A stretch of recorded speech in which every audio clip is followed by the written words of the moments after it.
What? How you guys doing tonight? I was literally, he's still eating. Look here, wait, bro. Look here, get that napkin. Hey, how y'all doing? Welcome to another class of hope. Wow, Josh, thank you, Josh. Wow, Thank you, thank Josh. Come on, man. That was the worst cue, man. He's just trying to be scarcity on his cues. Anyway, last class, bro. Last class. Won't see y'all until middle of January to our next class. Next year, I'm excited for some of the new things that's coming down the pipeline. But I'm excited, man. I'm really excited. Absolutely. Before we get started, I want to just share some guys with something that I picked. Okay, so I'm doing my little advertisement. Y'all see this little device right here? Oh, you got This is one of the dopest technology tools I've gotten this year. It's called the Plod. I know y'all gonna hear this shit again. Is that I've fallen and I can't get up? Oh, he gonna get these jokes today. Oh, you have no idea. That's what it looked like. Okay. When did he start getting funny? No, it just looked like that. No. So you know what's so dope about this? This is a AI recorder that's connected to ChatGPT. So the way this works is you squeeze it just one time, and it records the conversation you have with anybody, right? But what it does is ChatGPT records it, and if you need to like give somebody meeting notes, if you need to study what somebody, like if you sat in class and you just push this and record it, it would write notes better than you would ever imagine writing your notes, right? And it will structure it depending on, it has over 1,000 different forms of structures. You can have it so from tasks. So for example, let's say me and you're discussing something. In our conversation, I'll be like, well, next week at 4:30, can you come through? Yeah. And we just keep talking. At the end, it'll say, oh yeah, by the way, you promised at 4:30 so it'll summarize all that stuff, right? Also, it has an AI tool that allows you to search the conversation and say, hey, what did Tone Vic say about his Corvette, right? And it would give you details and so forth and so on, right? In addition to that, if you're just walking down the street and you just have an idea, you can just say a couple of words, pause it, merge all your ideas for the day, and then it will give you back all your ideas in almost an organized format. You ever been working out and writing and you're like, well, I had a dope-ass idea but couldn't remember it? Dope as hell. You sit in a business meeting, you can fall asleep, wake up, and say, hey, what was covered? And it will have, and then let's say you're talking to a client on the phone, put it on speakerphone, have the meeting, say, hey, I'm gonna send you a summary of our conversation. 5 minutes later, you just take it, copy it, paste it to the email on your phone, send it, here's a summary of what we discussed. Just wanna make sure you highlighted these key areas out here that we covered, right? It's a smart listening tool that it becomes like you have a stenographer walking around with you all day and all night. It is so damn amazing. So watch yourself. So, because you'll go to jail for yours. Anyway, point is, and so you're like, she can't even write, bro.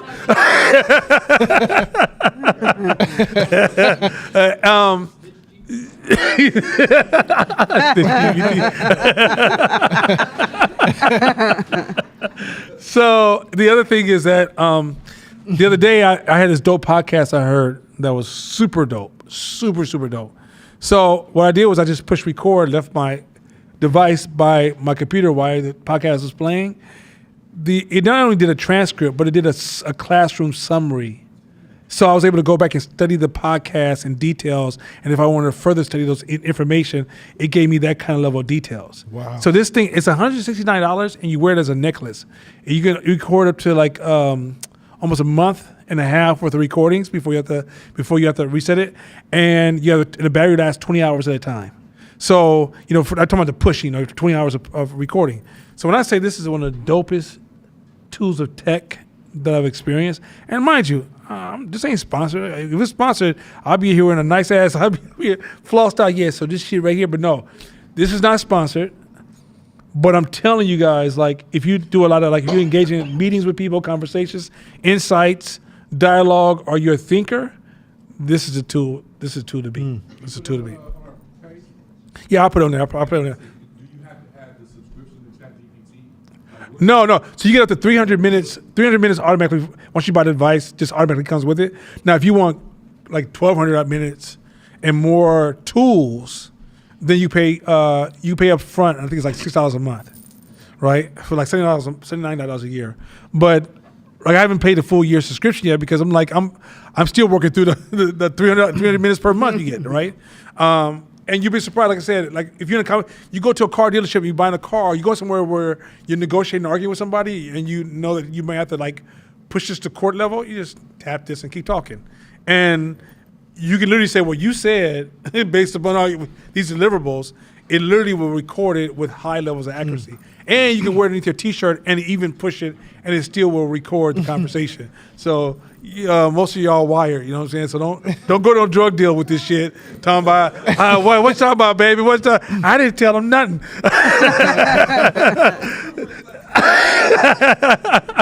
So I just want to just give that little side thing. Like every time I come across tools that can help us in business, I try to share these tools. But this is the dopest technology tool.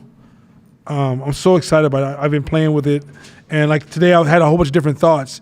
And when I started reading my thoughts back to me, because it reads better than I would. It's saying exactly what I said, but it's structured in much better, like because ChatGPT AI engaged it. And I'm reading it back going, that was so profound what I said. Right? I know what I said, it wasn't that damn profound. But because you don't have to speak like accurate. You can just kind of like just run off the top of your mind. Just like this thoughts. Or you can even say, hey, here's my task. I got to take care of today. I got to take care of this, take care of that. I make sure this, and then at 6:35, I make sure I go. And then go back to in this structure and then have it all laid out and separated from here's your task you said you got to handle today. Here's the ideas that you espoused on. And by the way, let's go deeper dive into those ideas. It's just like, this is hella tight. So just if you got, now mind you, it comes straight from China. That's not American. Don't y'all become Chinese discriminative or whatever. Don't discriminate against my Chinese partners. Because they're going to fuck around and make your life different. Okay, but here's the thing. It takes a month to come in. So if you order it, don't think you about to order it for this holiday. Like, I ordered it, it took a whole month. It takes to California, it took like 9 days to ship, right? And they're on a back order. It's such a popular thing people are purchasing that the back order now is about 2 to 3 weeks before they send it out. So it's only $169. And it's the dopest assistant to walk around with because I'm always like just be able to have information at hand.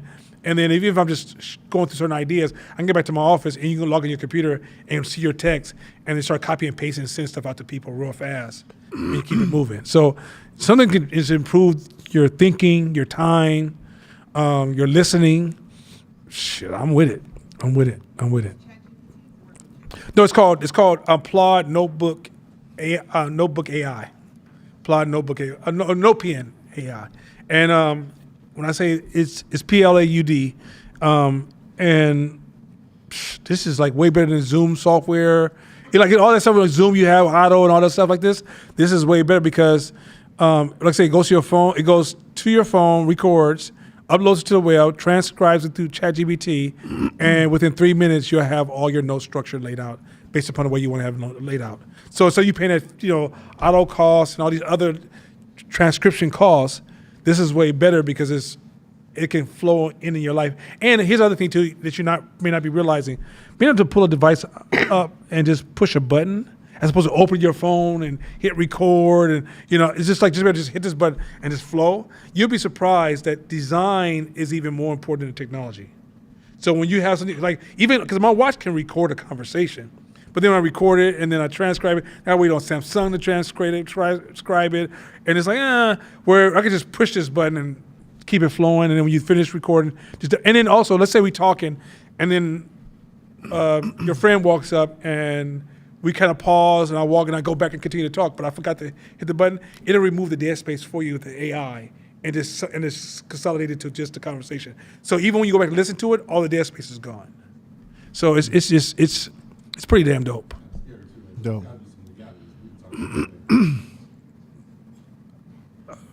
Nobody cares. Yeah.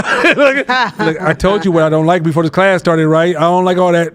Anyway, but Tone, no, you man. ain't selling dope. You ain't selling dope, Tone. Yeah. Like You got a what? I swear to God. You got ops. You got real ops out here, huh? Hey, Hey, my liberal parties be thinking they doing the most important shit ever. They be like, yeah, I'm serious. Like selling these lemonade is real out of this motherfucker. Nigga, you don't shut your ass up. Lemonade has never been contraband. Anyway, hey, before we can we do something different to start this class off, Shabisha? There we go. So tell you what, I had a thought too, but you go. I'm gonna share an idea, or you can share your thought. But can we take the next question or the second question, and I want folks to share with us things that we taught that they said, I'm not really sure about that one. I like that. And it's not because, oh my God, hey, there go family.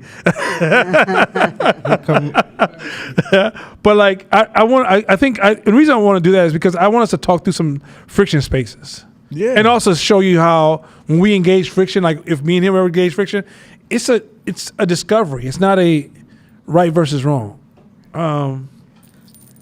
So I tell you what, I let me share one idea. Oh, you want to share an idea? Okay, let me share an idea, and maybe between when I finish this idea, you guys can share with us something we said in this class. And you say, oh, I'm not sure, I agree. Even online, those of you online, if there's something that you say, yeah, I hear you, but I'm not sure if I'm not really feeling that one. Give Kaja the mic just because she. Kaja's like, five or shit, six of I'm them. glad you asked. Right. Watch my AI get down.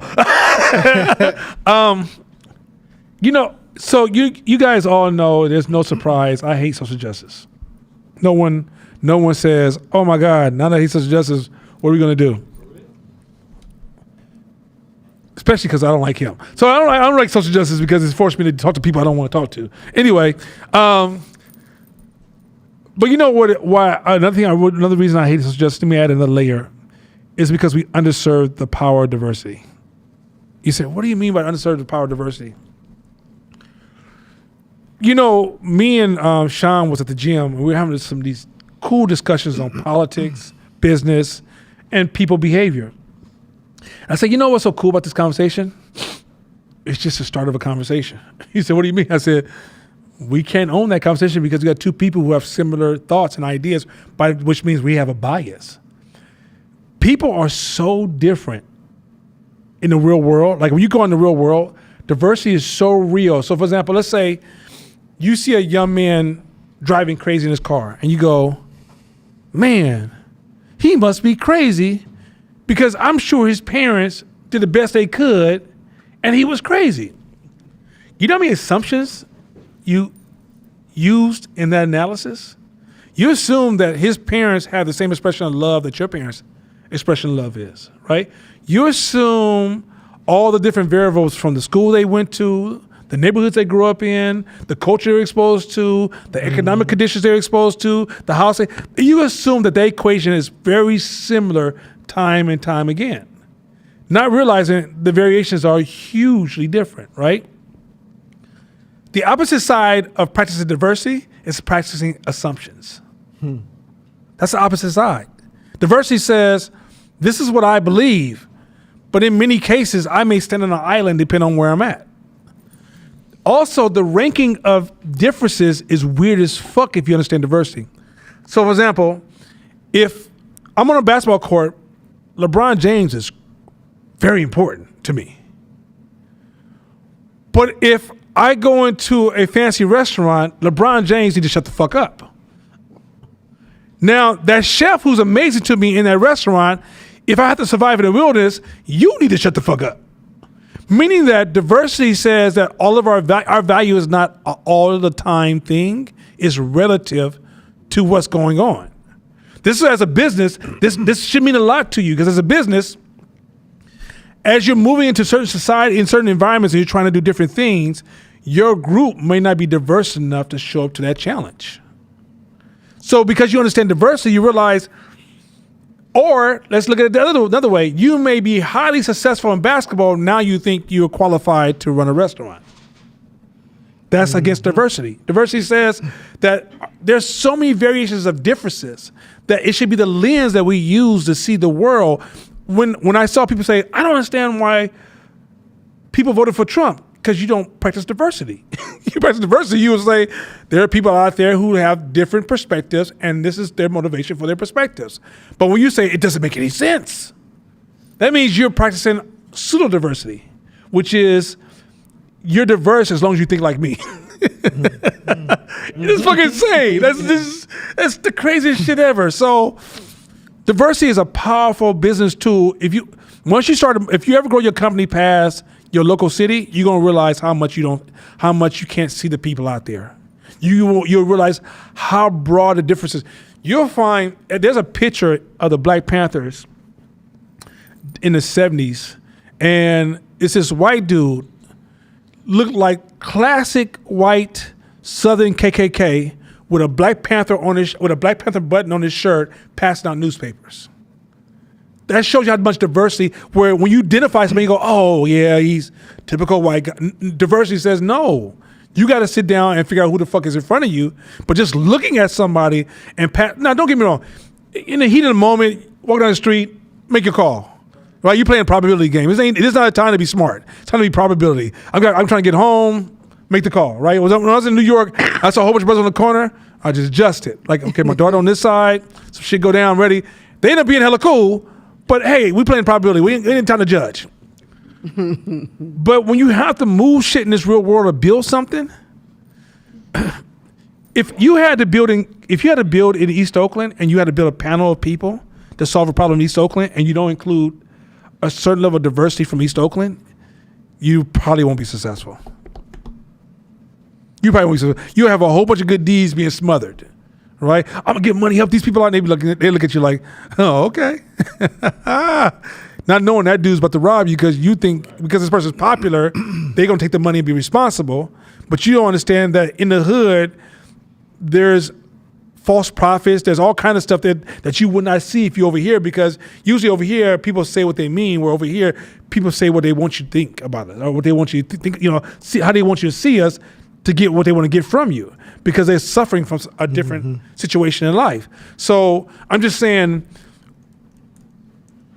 while we take this winter break, look into the real meaning of diversity. Fuck all that DEI shit you be seeing in corporations, because you got squares trying to tell you how to be diverse, right? Black people, you all know most of us was diverse before this social justice stuff was even a thing. You know, we have Asian friends, white friends, Latino friends. We ride with those who ride with us, and those who don't, keep it moving, right? But don't let somebody recode it to you and now you look like a fool. Talk about DEI. And it's the least diverse person I've ever seen in my life is most of the people who echo DEI, because they don't see other people. There's no such thing as all black people. There's no such thing. Y'all don't believe me? I remember the first time I went to DC when I left Oakland. I was like, what's up? People looked at me like, what the fuck wrong with you? I was like, what's up, brother? What's up, sister? They look at me like, do I know you?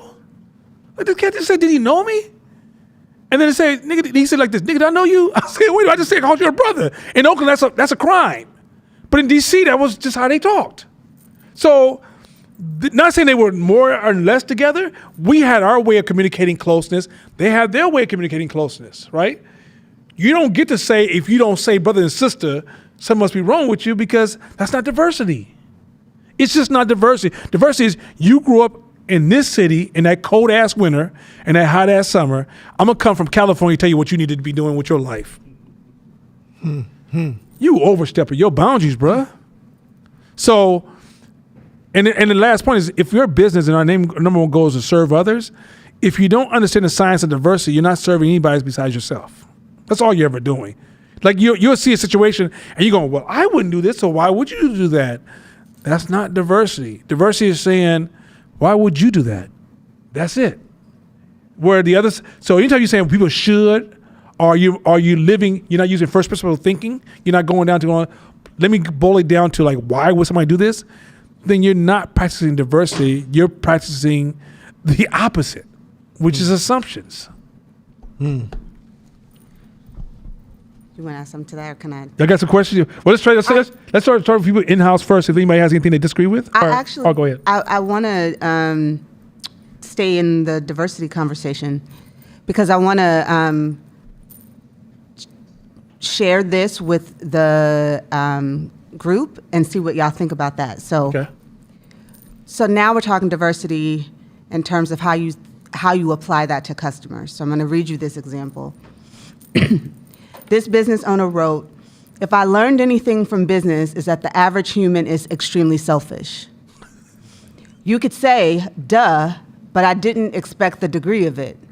A customer will take tons of your time, will be super happy with the result of your work, thank you profusely, and that same FB word, there's children, won't bother to take a few seconds to leave you a review after you begging him repeatedly. But God forbid something went wrong, a negative is coming sure as day. So I wanted to kind of put that out just in the context of diversity. How would you think about that? I don't think that's diversity, though. That's evolution. So, okay, the opposite. Matter of fact, to think that there should be diversity is the opposite. Let me tell you what I mean by this. If we study history outside of the history that matters to us, right? Like American history is some cold shit. Mm-hmm. Like there's a lot of white culture people that went through some shit. Most America went through some shit. Like if somebody go, I'm 10 generations of America, and they don't come from big money, they went through some shit, right? So don't think only the African went through some shit. You know, we really went through some. If they went through some shit, we went through the shit collection. But so everybody went through some shit, right? But you have to learn. This is why we try to practice evolution science at FIT Media. What is the nature of human beings not defined by television and stories we tell? And you've discovered that human beings are more prone to act to negative dialogue than positive dialogue. That's why most social media apps are going, guess what happened? Oh man, I can't believe they said this. They're gonna get all the hits. You come in and say, hey guys, I got a solution today. Man, it's like tweet. And why is that? Because evolution says we should always prioritize fear over or danger over everything else, because the number one goal is what? Survival. Mm-hmm. So it's tied into our nature to say, I'm gonna leave a negative review of a positive review. I agree that human beings by default, your point, them being selfish, is something that is hard for us to digest. Because in certain situations, we are selfish. In certain situations, for example, you know when human beings are sometimes the most sharing? Is when we're going through shit. Have y'all seen Hood and not talk to each other? But then if Uncle died, we all get together. And as soon as the dust clear, we ain't fuck with each other no more. Like our Hood people will be like screaming at each other across the hallway, and then when something go wrong, also just like they lay down all their weapons and be like, oh, you know what, girl, I'm gonna help, I'm gonna feed you, I'm gonna cook for you, da. So that's a subjective statement, because once you understand evolution, there's times when we are and there's times when we're not, because also giving is also a lifeline for us. And those of who try to and you'll find like think about this. What are one of the dangers that most women go through? Most women, period, of all cultures, sometimes they overgive to their own demise, mm-hmm. right? So even when you say people are selfish, it's they may be selfish in that category. Well, so let me jump in here. Also, it's human nature. It's basic human nature. It's scientifically proven to be human. That's how humans behave. There's experiments done in science that us humans will damn near get used to anything if introduced to it enough times. Yeah. So if the example in the book that I read said that if me and my woman plan a trip to go to Fiji, and I don't tell anybody, and I walk on the resort and I see Nana walking up, I'm like, what you doing here? And you're like, what you doing here? And we both tripping out. Like, what are the odds of us being in this place? It's like literally 1 in 100 billion chance. Now, if next year I plan a trip and I walk into, say I plan a trip to London and I'm walking down the street and I see Nana and I say, there go Nana again. We do this all the time. Even though it's still another 1 in 100 billion chance, my brain has already adapted to this being a normal thing. That's what we do. So it's normal human behavior. The thing is, nobody owes you shit like that. Nobody give a fuck. So I don't owe you no motherfucker. I don't owe you no watch my language. I don't owe you no report. I don't owe you no I don't owe you none of that. I given you money for a product or service, and you give it back to me, and we're exchanging value. Period. Now, the fact that he didn't get his review was a reflection on him. Not wowing the person enough, or not convincing or selling or doing that part of the job. It's like when you go to you go to a restaurant you usually go to, and now it's all automated, so you got to walk up to the thing and press the button of what you want to order, and then at the end it says leave a tip. To who? The robot? The robot? But it still say leave a tip. I don't owe you. So then when you go pick up the food, the lady looks at you like, here's your fucking food. Like, you didn't do nothing. So we have grown into this entitlement level of entitlement that goes back to that social justice shit. Like, nobody owes you shit. So when you speak to diversity, can you unpack what does that mean? How are you defining diversity? I'm not everybody else, and everybody's not me. We have human things that bound us, but that's a core. But outside of that, there's many variations of that. So my attempt to over amplify the way I see the world, like, this shit's so cold. When you read history, you realize there's been hell of movements where people are like, this is the way the world is. And that generation said, nah, we don't give a fuck about that. This is the way the world is to us. That generation comes along like, nah, I don't give a fuck. Now, you go back 20 years or 40, 50 years, you realize that group wouldn't even like this group today. Like, literally wouldn't like. Diversity is so complex. Or, like, if you got in your car and just drove to different cities, a lot of nice people, but you would not relate to a lot of their ideas. And you could piss off a lot of people with no intent because culture is so different. If you ever travel overseas, anybody travels overseas, no, you don't go there and carry the American swag. Yeah, this is how I eat, this is how I talk, this is how I move. You're insulting everybody. Nobody's fucking with you.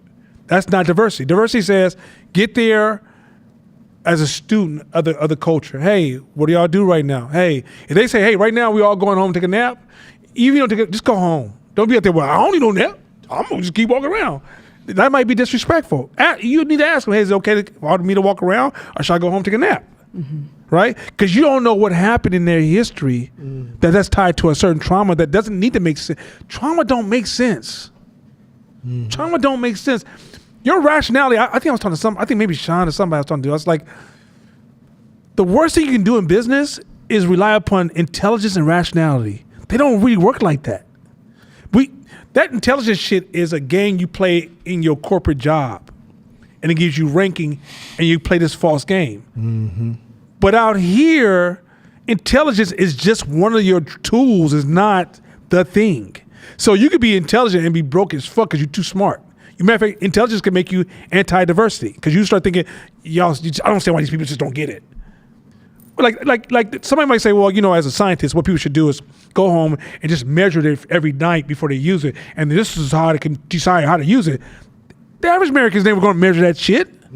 So that's not showing diversity. That's showing superiority, and you're really signaling value and status in a conversation where you should be trying to figure out what is the best way to design something where different diverse backgrounds can actually collaborate in usage, as opposed to, well, if people, you ever get something and people are like, I don't understand why you calling customer service. All you need to do is, you're not practicing diversity.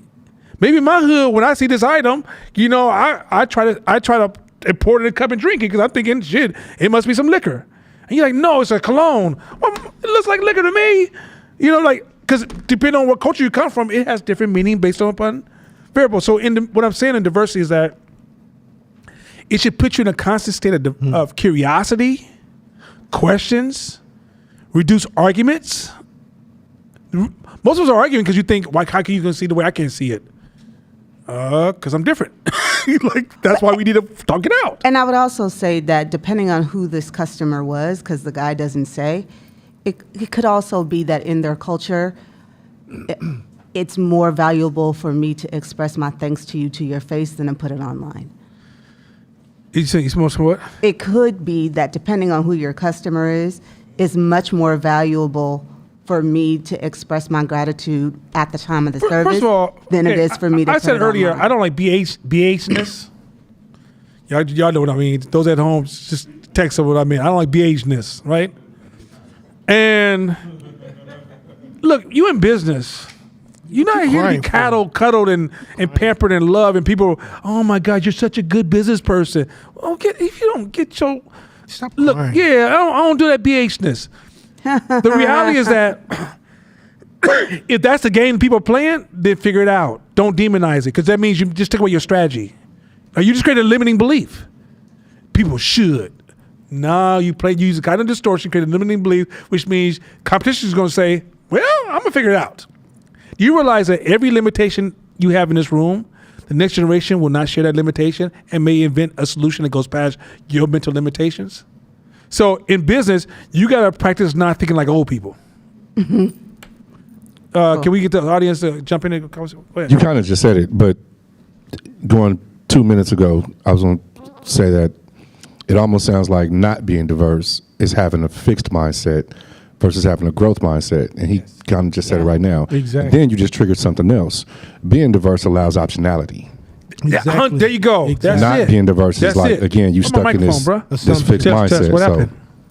Did I go down? There you go. There you go. All right. Yeah, go ahead. Go ahead.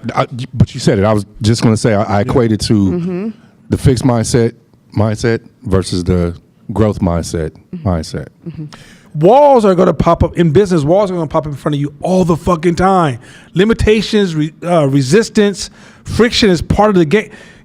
And to survive in this game, we don't stop and talk about the wall. We move around it as fast as we can. And the person who can navigate the obstacles the best survives this game. The person who wants to sit around in ciphers and be like, oh my God, I can't believe, oh my God, this is wrong. Oh, it should be this way. Man, you're Them not suckers gonna going to make be back there for a long fucking You're not gonna time. make it. And I call them suckers. You're not going to make They it. suckers. Because the time you spent doing that and reveling over that and spending energy on that could have been spent figuring out how can I make these customers do it. If this is what I want, how can I make these customers do it? Versus design challenge. you just spilt your energy in the wrong direction. Yeah, so I don't like BS-ness. Go ahead, guys. I had a question. I don't know if we know what kind of business that person is in. We don't. They didn't put it. But well, if in some, that's okay. In some practical applications, because incentivizing customers to leave a review. I mean, There you the go. service is the baseline. I expect you to treat me well when I come to your business. But like those things where if you fill out this survey on the back of the receipt, or you get a discount if you come. Now, if it's a refrigerator, some maybe you buy once every 15 years. No, Can I but use- if it's a cyclical service, maybe. Okay, forgive me, ladies, but I wasn't always a square, so forgive me online. If you had a little player in your youth, because you're young, that's all you want to do is chase girls. I did. Fortunate, unfortunate, you just make the judgment. I'm not smiling. I'm just telling you. Okay. What people say and what they mean is two different games. Turn that off. Yeah. Hey, my wife, she knows what she signed up for. But listen here. Listen, she got it listed. Understand me? But no, listen. If you sitting in front of me and say, what do you think about my service? I might not feel like dealing with you right now. I'm going to tell you what I need to tell you to keep it moving. Stop assuming surface conversations mean anything. Like what the young man rewarded me with, the young Nana rewarded the older Nana with, is what people say and what they do are two different things. So when you sit in front of me like, oh, it's cool, maybe you not filling out that survey is an indication my customers are giving me false feedback. Because true feedback is not always a thing. It's rarely a thing. Mm-hmm. You know why it's rarely a thing? I promise you, Kaja, you're going to get a lot of false feedback. Because as soon as they sense friction of I'm not listening to you, or you're not the right person, or anything in friction, then people are going to curate. Oh, by the way, Silence has on one of Court's new designs. That shit's fire. Anyway, I just caught that outside of my eye. That shit's fire. Anyway, but what I'm saying is that is that going back to the point is that many of us, because of our culture, we practice binary responses. So for example, if I say, hey, Kosh, I disagree, your brain then go, what other option did I miss? Your brain goes, oh, is he trying to tell me I'm wrong? Binary, right? Very binary. So then you don't even have to fully articulate your friction. You might say it's like, no, I'm right. Just that. You just told me it's too much to give you real feedback. So I just want my sandwich. You're doing a wonderful job. I know it's the best sandwich, but I just stop here because my other store is closed, or you're the closest one to my job, and I don't feel like driving to the real sandwich spot. And so you wonder why you're capped off at a certain point, because you haven't built a perfect feedback loop for me to fully engage. So in the end, that made me totally taking that moment of conversation, like he told me this and he still didn't show up after he slept with me last night. And you still believe that story, huh, girl? You still believe that story. Come on, dog. True. Sorry, old Nana. I didn't mean to tell on you.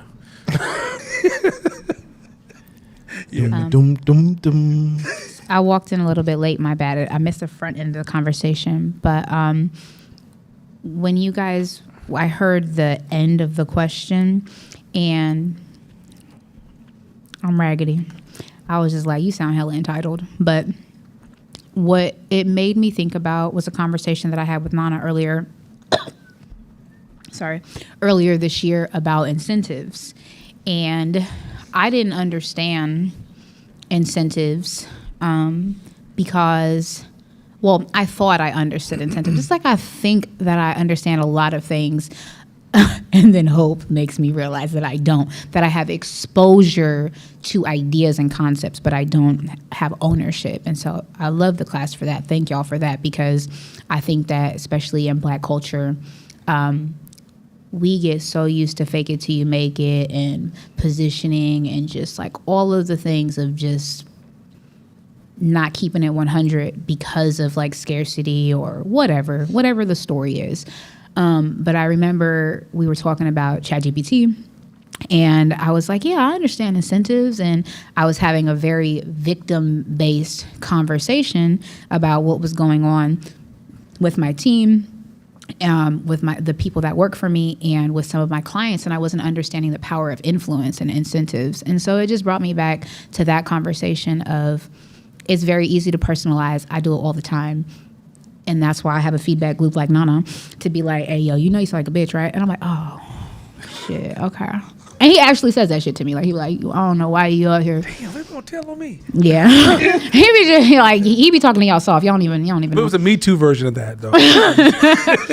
Ladies, Me Too. I love you guys. But all that to say that, like, you know, I think it's very common for all of us to have those victimization conversations. And I think that that's why it's even more important to have places like Hope and personal relationships, because you're gonna go into those spaces and kind of like the conversation about drift and tilt, and like how long are you staying off in that path? Like, it's inevitable. You're gonna fuck up. You're gonna get hooked. You're gonna do all the things. And like, what system do you have built in place around you to protect you from yourself? Because oftentimes we're our own ceilings and our own caps.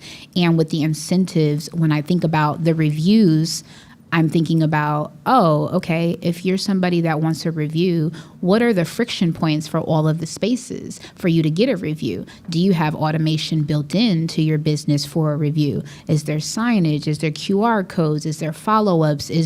Are you leaving such an experience with a customer where they are dying to go in and want to share you with people? And if not, cool, that's homework for you to figure out all those touch points, but not to get mad because you're not there yet, because that's an opportunity for growth to say like, oh, well, if people aren't reviewing me, then what could I do differently to incentivize them? And not just, I'll give you a discount, but like, what if they want notoriety, or what if they want, like, just understanding what people actually want, I think is a huge part about incentive programs. So that's what I thought of. Yeah.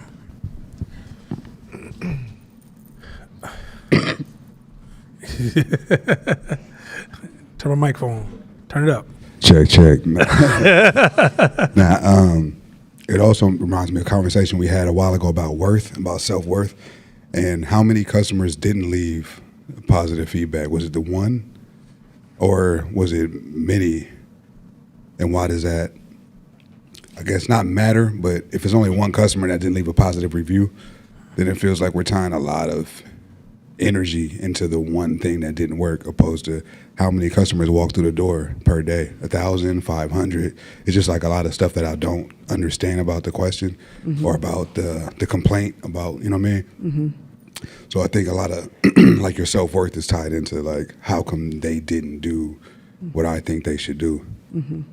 Opposed to saying, well, who did leave positive reviews? How many positive reviews are left on the website? How many, like, there's a whole other side of this that I don't hear in the conversation. So Yeah, his point is solid, which is maybe the person, when they talk to you, they give you a review, but you're looking for it to come to a channel, right? It could be, your employees could be listening to people all day long, and you guys can meet every week and have a diversity-based ideation where you're letting the employees say, hey, this one employee told me this, one employee shared this with me, and they're all absorbing feedback all the time.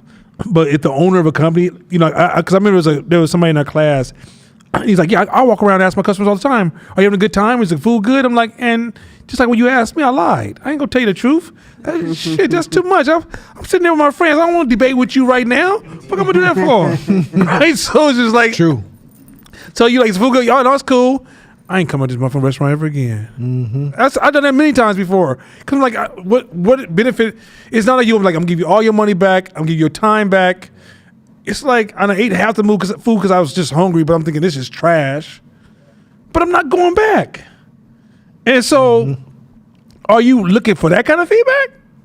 Are you really designing for that feedback where like, yo, it's really great, but you know, maybe just a little bit more pepper. Oh, okay.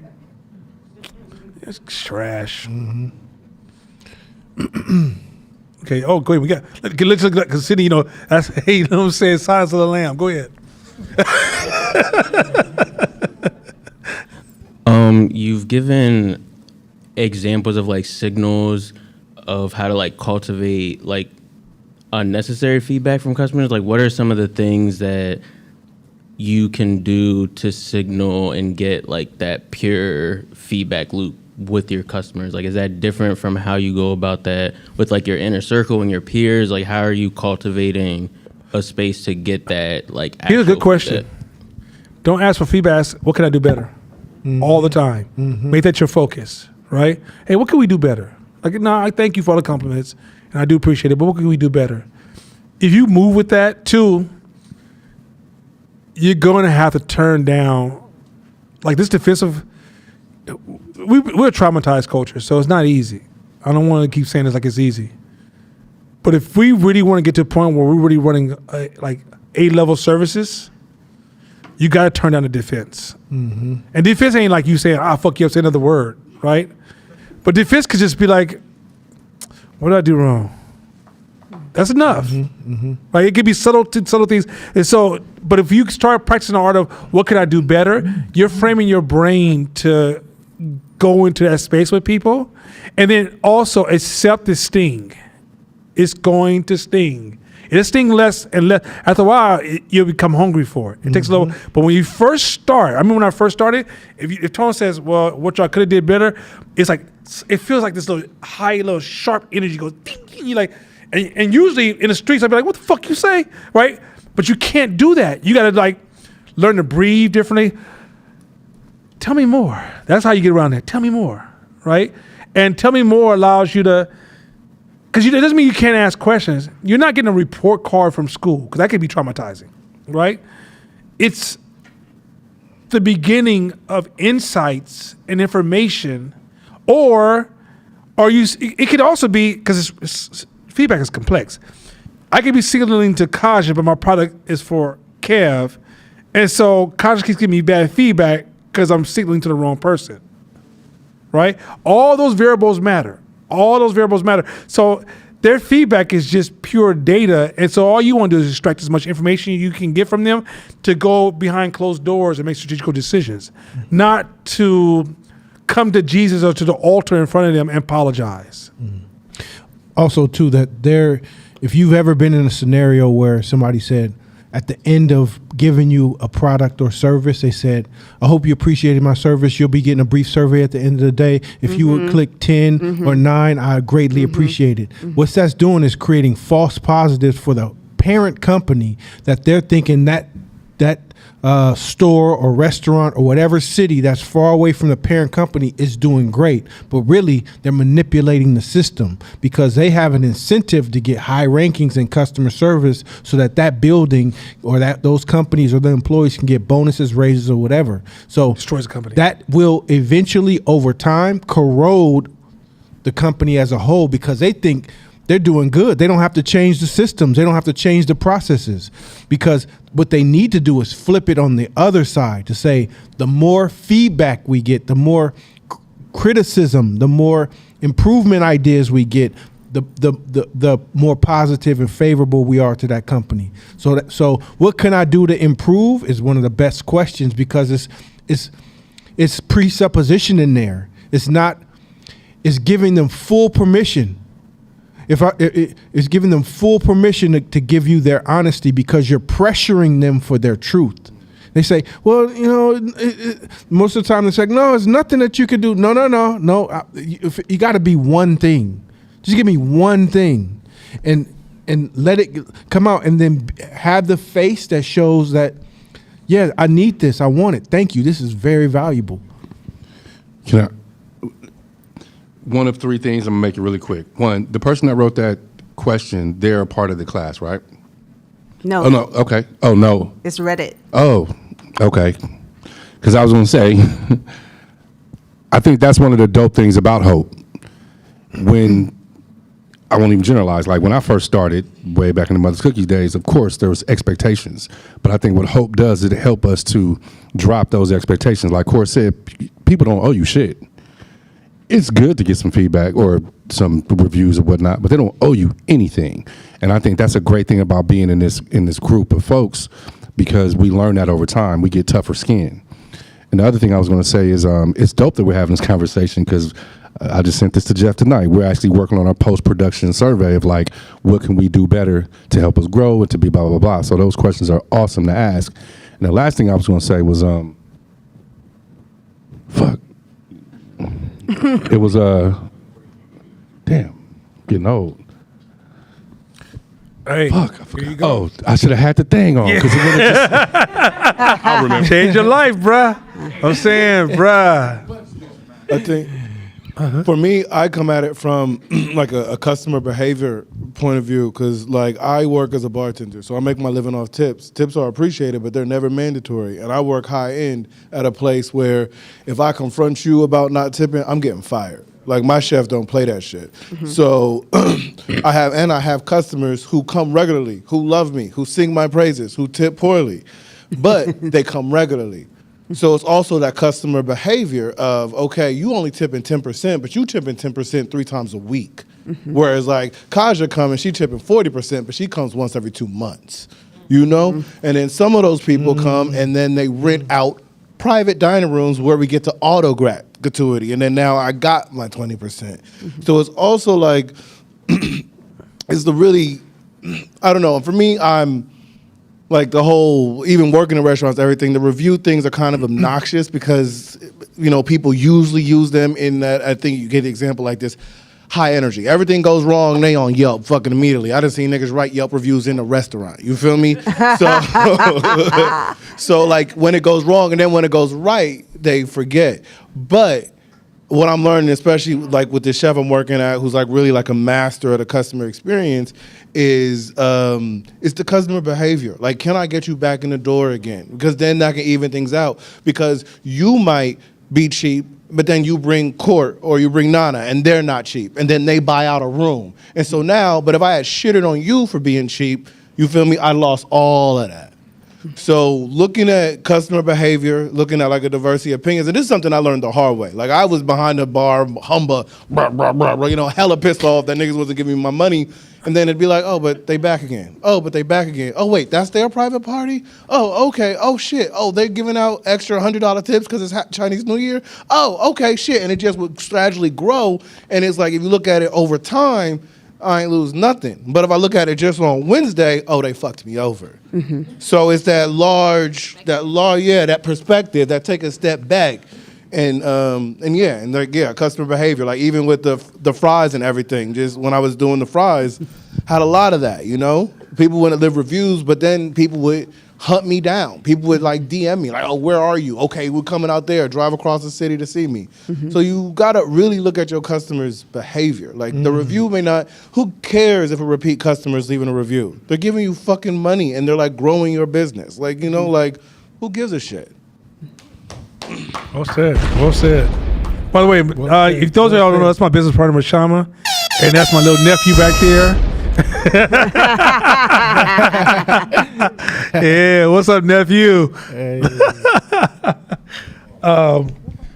Tell you the dopest time, one of the dopest moments my nephew ever gave me. We was at an airport one time, and I was, you're coming. I don't know where he's coming from, and I heard across the airport, Uncle Nana, man, he made me the biggest celebrity. And I turned around, I think I had a bigger smile than he had on his face. So I just said, so that was one of those times that just melted my heart. Anyway, all right. Do you get you got anything that from online that anybody sent? Online is super quiet. Okay. In-house, is there anything that we've taught in class that you guys question or say, I don't know if I should I should agree with that. Kaja's like, would y'all hurry up and get to this goddamn part? Kaja. Go ahead, Kaja. That's Since good. we're talking about feedback, I really have come a long way in the years that I've been in this class with regard to feedback. I really don't outwardly bristle at the feedback anymore. I might feel however I feel internally, but I have enough growth to hold my face, hold my tone. I'm still filtering, so I have some room to grow. But here's something I want to invite feedback givers to consider in the giving of the feedback. This is just right. This is just things. Hey, I love her, man. I No. love her too. Things I think feedback givers could implement to be a little bit more helpful, because that's your intention, is to be helpful. You want the person to take the feedback. And I'll give an example. If I was getting, I put some thought into this. If I was getting a TV delivered and I was getting cable service installed, and the cable man got there before the TV was delivered. And so the cable man comes with all his cords, and he starts giving me all this information. This cord goes there, this goes there, HDMI, and this connects, and then you program this and do this. I'm not going to know what any of that means in the moment or when the TV comes. One, because maybe I've never done this before, and two, because the sequencing of the feedback and the event is out of order. It's not congruent. So now the TV comes, you've given me all this information, the TV comes, I don't really know what to do, and you feel like, well, I told you, you don't want to take the feedback. No, the point at which you gave me the feedback wasn't the point at which I can ingest it. Sometimes people are giving new entrepreneurs feedback that I'm not at a point in my journey where I really know what to do with that. Okay, Kaja, Yes. this is going to sound so mean, Okay. but in war, a lot of people die. They do. And and in business, a lot of people die because they're not ready for the game. And you don't, like, when you work with the public, that's not diversity. Diversity says, I don't get to tell you how you give feedback. My mentor would break half the people in this room. Now, I kept coming back because I wanted that shit. I wanted that business knowledge. I wanted that growth. So even though I would go home and be like, I hate this dude. I'd be at 7 o'clock in the morning. Me, that's crazy, right? I'm still processing it. It doesn't even feel like so far apart from who I really am. But anyway, the point is this. I showed up time and time again to a person who didn't use any of your nice words. Your words sound so nice. He'd be like, why'd you do some stupid shit like that? He would be like, why'd you do that? Why'd you do some stupid shit like that? He was so harsh. But what I gained from him, from removing my desire to curate him, was what I gained as far as knowledge was crazy, absolutely crazy, right?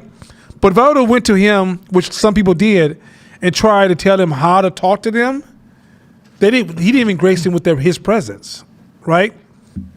Some people come from different cultures. Like certain Asian cultures are rude as shit, but they're nice people. They just have a rude expression to us because of how we expect it. And they may be giving you some valuable insights to tap into a community you don't have access to, right? I'm saying if you're not ready, then that's a filter system to tell you you're in the wrong game. Because I know it sounds really messed up, but like this game is about adaptability, harsh and fast. If you can't change quick and fast, you're not gonna make this game long. Because this game is not what you imagine. That's why a lot of times that's why I hate when new entrepreneurs do business plans, because they think what they think the world will yield to their ideas. No, you have to yield to the rhythm of the world, right? And still find a place to maintain who you are, your values, your belief system, right? That means who you will become to reach success is so foreign to who you are today that you won't even like that person when you get there. Question. How long has it taken you to get this far in being able to accept feedback from where you were? How many years? It probably took me like 2.5 or 3 years. 2.5 to 3 years of being here consistently. Kaja, one of the things I respect and love about you is your consistency. Oh my God, 'cause it's you show crazy. up. Even And when fight. even in times where you don't get agreed with or your ideas get taken apart, you show up consistently. So it's taken you 2.5 to 3 years to make an adjustment in your ability to take feedback. So let's say a number. Where were you before in your ability to take feedback? 1 to 10. 1 being I can't take it at all. Yeah. I would say 2. 2. And where? I agree with you. Hey, I agree with you. Hey, did she say shit so smooth? Oh, I'm 2. So 2. And I'm tripping. where would you say you are now? Like a good 7. Yeah, so you've moved 5 numbers in 3 years.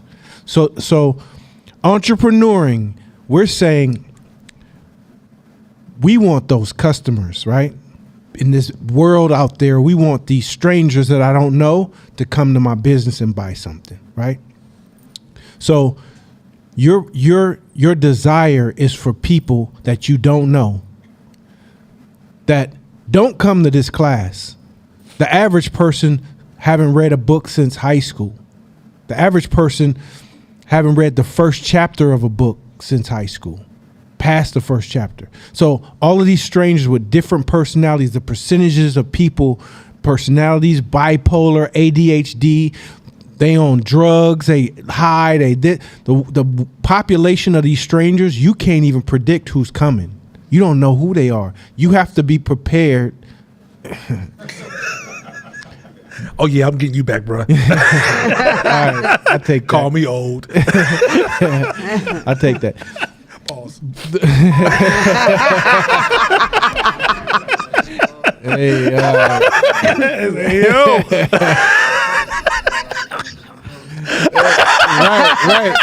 right. All right, the population of people you can't control comes in. You have to be prepared for all those personalities, Kaja. You trying to control who comes in. You trying to, like, there's absent-minded people who forget, rude, nice, passive-aggressive, everything in between. Everybody was raised. You have to be prepared for all those personalities. So it ain't up to you to control them. You got to change you. Yeah, that's one option So you have. it's the only option you have in this scenario is your priming, framing, anchoring of your environment, and all the changes about you. Nobody, you can't give nobody no suggestion to do shit because we can barely change ourselves. After consistent 3 years of working on our shit, and that's probably on the high end of change. Ask Tone Vic. Tone Vic's switch happened after more than that. Yeah, it took me years. 5, 6 years. So Yeah. that's normal for humans. And guess what? If you don't, here's a cool part about that. If you stop training and reading, you'll change back. Yeah, you will. So that means you really ain't got control over. So all we can control is our environment. So who can, like, whoever's gonna come in is gonna come in. I'm gonna have the tools to be able to get what I need out of them. Hey, let me add this one other layer too. I'm gonna step back from this conversation. Y'all don't realize Kaja represents a lot of people though. Mm-hmm. Sometimes she will break the rhythm of the class, but she's actually in the rhythm of the class. Mm-hmm. She's just vocal. And two, because when I have people one-on-one conversations, they will think opposite to her. She's just in tune with, she's honest with, sometimes she has a pure pipeline of how she feels in her thoughts. So she actually is further along than she realizes than most human beings. Mm-hmm. Most people will say that they think different than her, but when they get hit in the mouth, they do exactly what she said. Mm-hmm. She said she had a 7, she'll really do a 7. Mm-hmm. Y'all say y'all at 10 and really do a 2. Like, you know, because at the end, you don't have that pure honesty. Mm-hmm. So, because I learned that actually from Shakina. I used to be like, what the fuck is she talking about? And then when I started talking to everybody, I'm like, she's talking like everybody else won't talk. Or she's saying what other people won't say because they're trying to protect their image, because that's who we are as human beings, and not realizing that she was actually the gift to the class. Mm-hmm. So later on, she would say, oh, you know, I asked a lot of questions, and I started saying no, because it's the things that nobody know how to articulate. Mm-hmm. So I can almost promise you that Kaja's probably further along than most people in this class. She's just having an open dialogue. No, I'm being full 100% honest, because once you get on the ground level and start talking to people, if black people were really at a level 7, we would have a much more functioning, progressive business community. Mm-hmm. A lot of times what kills us in business is our historical trauma. We're not stupid. We're not dumb. That trauma is real. Mm-hmm. Mm-hmm. And we normalize it so much that when customers come in, that trauma often surfaces and becomes customer service. One thing quick. The thing about Kaja and some people is Kaja grows from the inside out. A lot of people, their growth starts from the outside in, meaning you tell them something, they conceptually get it, so they can talk about it, and it sounds like they got it, but it's not down here yet. So it's not in their actions. It comes in here first, and you argue it here, argue it as it's rising up, and then once you get it, it's done. It's inserted, it's embedded in who you are. And I think that's like you said, it's a confusing from the outside in to observe it, but when you're that kind of learner, that's what makes it stick. Thank you so much for that, Court, because sometimes that rubs people the wrong way, or it lands the wrong way with people, because it's just like you said. Mm-hmm. Like, I'll hear it, it has to take root, argue it internally, externally. That's kind of how I got to the 7, is I had to realize it's feedback. It's not an edict. If I don't want to do anything with it, I don't have to. I don't have to react. I can apply it today. I can apply it 6 months from now. Like, it doesn't mean I have to do something with it. But people, sometimes when they give feedback, they don't want you to go through that process. They want to tell you, and then the next time they see you, they want to see you put it in effect, or they feel like you've wasted their time. And then that's just how they have to feel. Yeah, that's like the problem with diversity, going back to the real diversity, not that, once again, please do not associate that DEI crap. But the true diversity is that the customer you're servicing may be working perfect for them. And if I have diverse clients come to my door, maybe you're the 2%, maybe the 5%, and the 95% is rolling. And if I make this adjustment for that 5%, do I betray the 95%? So it's all these complexities that kick in to real diverse thinking, because I use diversity thinking all the time. And when you use diversity thinking, you can't help for being curious and humble. You got to be. You can't walk in the room like, oh, I know what the problem is. Oh, I know what you're thinking. Oh, I know what you should do. It's diversity. Once you uncover their history and their background, their complexities, you realize, ooh, I walk that same path. I do the same thing. So what I find myself even doing more and more as I get older is going, hey, let's not talk about this as a flaw of your behavior. Let's talk about this as a choice based upon your experiences. And then let's talk about how to make choices for where you want to go, as opposed to talk about where you come from. Because if I start jabbing you about what you did, where you came from, well, then I would have to be there every step and go through every scenario with you, which I wasn't, right? And the whole idea, here's the other thing too, self-shaming is such a nasty hidden problem also, because when you try to demand perfection out of other people, that means you shame yourself to the point you can't get anything done because you're looking for perfection out of yourself. Shamisha, you got something for us? You got any more? Anything else we said in class? Tanil, anybody else? Anybody else? Anything that we said you just say you absolutely disagree with, Tanil? I mean, anybody else? All right, go ahead. Yeah. Well, I want to say this. It wasn't that it was about me absolutely disagreeing, but there were many times where it was like, I'm trying to make logic out of something you said, and usually what happens is I have to have that conversation with myself. Like, if I stop this class to get some clarification on a stupid-ass technicality, do I really gain from this, or do I understand the concept of what they're saying? And is it my ego just trying to be right in the moment? Like, oh, I caught you, you didn't dot your I, you didn't cross your T. And usually, the emotional agility kicks in. It's like, dude, shut the hell up and keep on listening and get this game.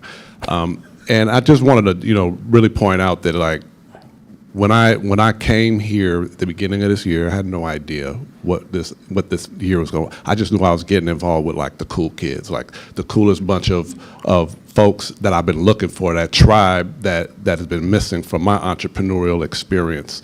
I've started my first business when I was about 20 years old and never went back. And it was like, I don't even understand the other side of the game. I've heard you say a couple of times, I was like, yeah, that's me too. It's like, I would be somebody's worst employee. Mm-hmm. It just don't work for me. It don't make sense. But I appreciate employees now more than ever, now that I'm like, we need them to survive. So anyway, with that said, like I just want to kind of put that out there. Like there's always going to be times that I might not completely agree with the information that's coming at me, but that emotional agility will always kick in. Like, don't. What do they say? Don't bite the gift horse. But let me reward you with something that actually tell you you should. Me and that man back there, we debate all the time. But the debate is even an educational experience for us, because you'll start seeing patterns in your debate. There may be even a flaw or even an opportunity, a thought. Because under every debate is a premise, right? Like this is the basis of my ideas.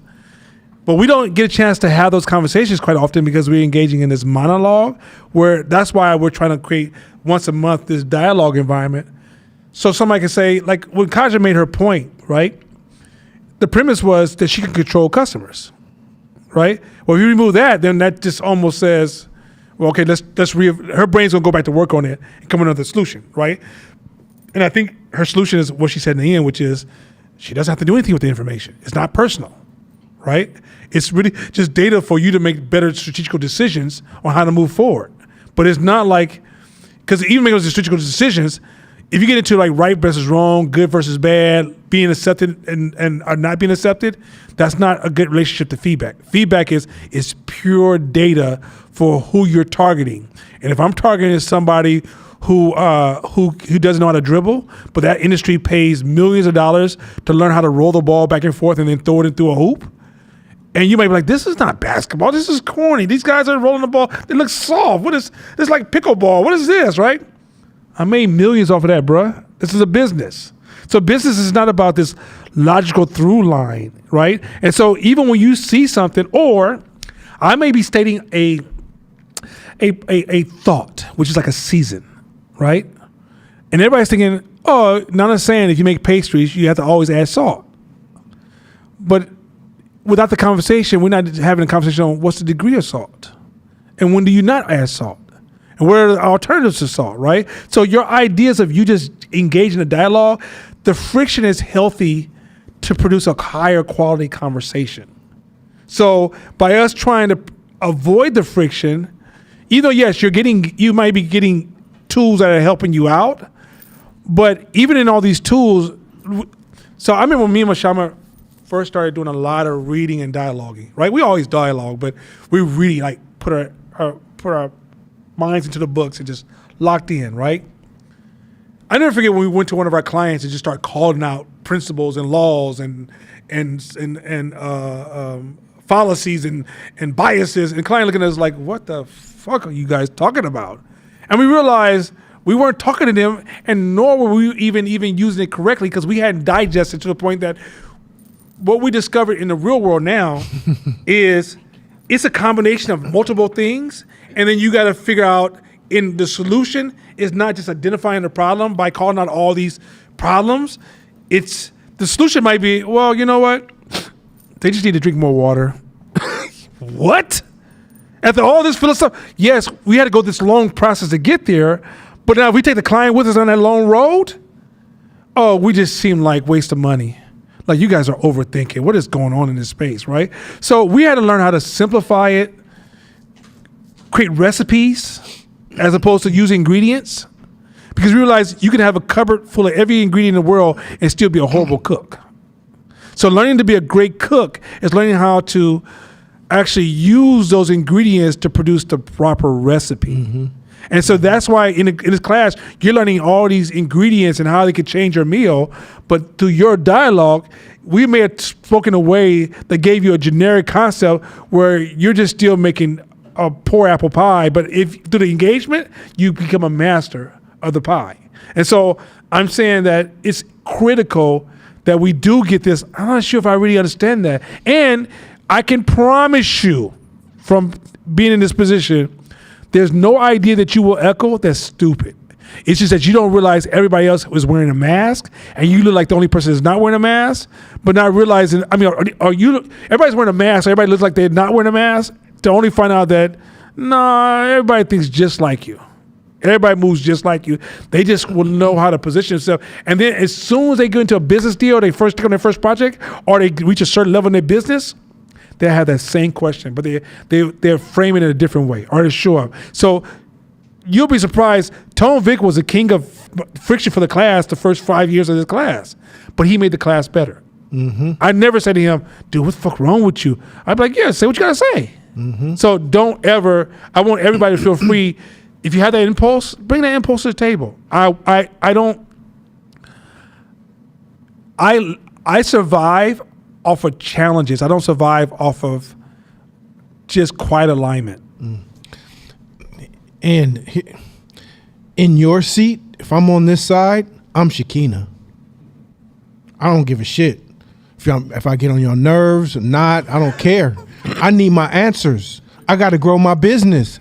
And I need to apply this shit tomorrow. So, if y'all got answers for me, and you here and you there and I'm here, man, I'm this. And I'm irritating as fuck. And y'all gonna be like, God damn, another question, Court? Damn. Hell yeah. And watch what I do with that information tomorrow. I'm like, that's what this entrepreneurial shit is about. I'm hungry as fuck. I wanna be here and I'm here. So this is, take full advantage of this full advantage. If you don't agree with something, or you ain't cool with something, or you're like, I need more clarity, this is the time. This is the beautiful space to do it. And if we tear it apart, the beauty of it is going to be like 3 or 4 other people who needed that too. Or it's people here who didn't even know they needed it, but somebody opened it up and it's like, oh shit, that's what I was missing. So don't feel free. Feel free. Ace look like you. Oh, go ahead, Ace. Yeah, I would love to hear y'all's perspective on this, but I also want to ask the room first. Mm-hmm. Like, as entrepreneurs, when do you feel like is the right time to trust your own instincts versus what a mentor may say, even if it's something that goes against your instincts? Like, if you hear something and it goes against, like, well, I feel led, or I feel called, or I feel inspired to do it this way, but that's not what someone else is saying. Like, how do you balance that conflict within yourself? Real good question. Go ahead. Y'all jump in there. Respond to that. Go ahead. Microphones. I would say, Oh, go ahead. Oh. Hey, y'all wrong. Your mama wear pants. Your mama don't. Y'all don't do that. Don't do that. See, when we was kids, that's how you get started a fight. Your mom wear pants, your mama don't. And then you hit it. Oh, we hit you. You were like, we got to fight now. Yeah, okay, yes, different age. Yeah. Nobody mama wear panties now. I'm out. And he right though. Go ahead. I trust myself at the highest level, and that's because it's not because I know everything. I'm so aware I don't know everything, but I trust myself that if I make the wrong decision, I can either navigate the consequence and or I can navigate myself back to the right place.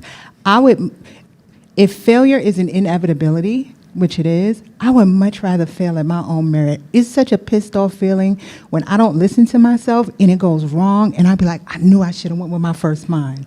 So I would much rather fail of my own volition than listening to someone else if failure is an inevitability. So I go back and forth sometimes because self-trust sometimes can lead you in the wrong direction, but I do believe that it's going to be what it's going to be. And whether I take 2 steps out of the direction, I eventually will get back center, and I trust myself to be able to do that.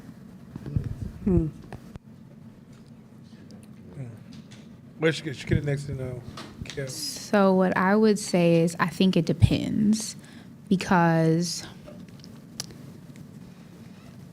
I think it depends on who is the person that I'm asking this advice from, and have they accomplished what I'm trying to accomplish? Do they have some greater knowledge that I don't have access to? Because, you know, one of the benefits of being in this class and having people ask vulnerable questions and expose the way that they're thinking, the way that their business is going, is we all get to level up and learn from it. And the Shekinah 10 years in to hope and entrepreneurship is going to give you a way different answer than the Shekinah that I first started.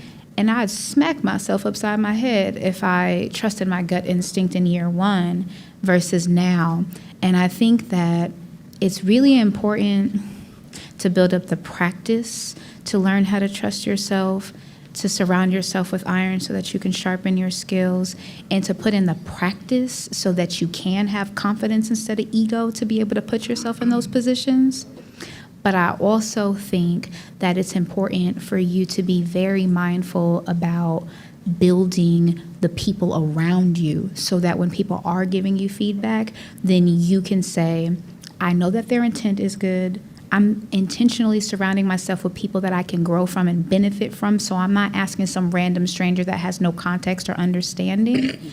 But I also think that it is important to have ownership, because no matter who gives you information, it is just a suggestion for you to look further at what you need to accomplish. And it's very important to have a grounded line of how accurate are you portraying the situation? How aware are you of where you actually fall at on the line of the spectrum? Because if you're giving distorted information, they're going to give you a distorted outcome. And then also, have they been able to build or accomplish what I'm going to? And if I decide not to take that information, then do I have enough bandwidth or slack to be able to rebound? Or is this a situation where it's going to cause more damage for me to learn the hard way because my feelings are in the way, versus being able to say, do I want to win or do I want to be right? Okay. Which for me is a really challenging thing, because I always want to be right. But as a business owner, I can't afford that. So I think that it does depend, but I think that the skills that you build up through Hope are that you do get a dope community. You do get people with we got because I want to yeah, dope. The flow. Yeah. Beautiful soliloquy. Just it was. Go ahead, Kev. I think I try to use it as like checks and balances. You know what I mean? Like if you have mentors and you trust them, then trust yourself that you pick the right mentors or pick different ones. Like, you know what I mean?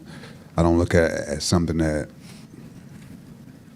I guess timing is a part of it, like when, because you don't want to kind of like get on their nerves, like asking your mentor, hey, all the time. But at some point, you trust yourself. I think you were speaking to it, like you trust yourself. And Shakina was also saying, like, this is like a dope foundation to have. So, yeah, I think putting yourself in this environment, there's no right or wrong answer to when you trust yourself. That's kind of up to you. That's what the class is for. That's what your mentors are for.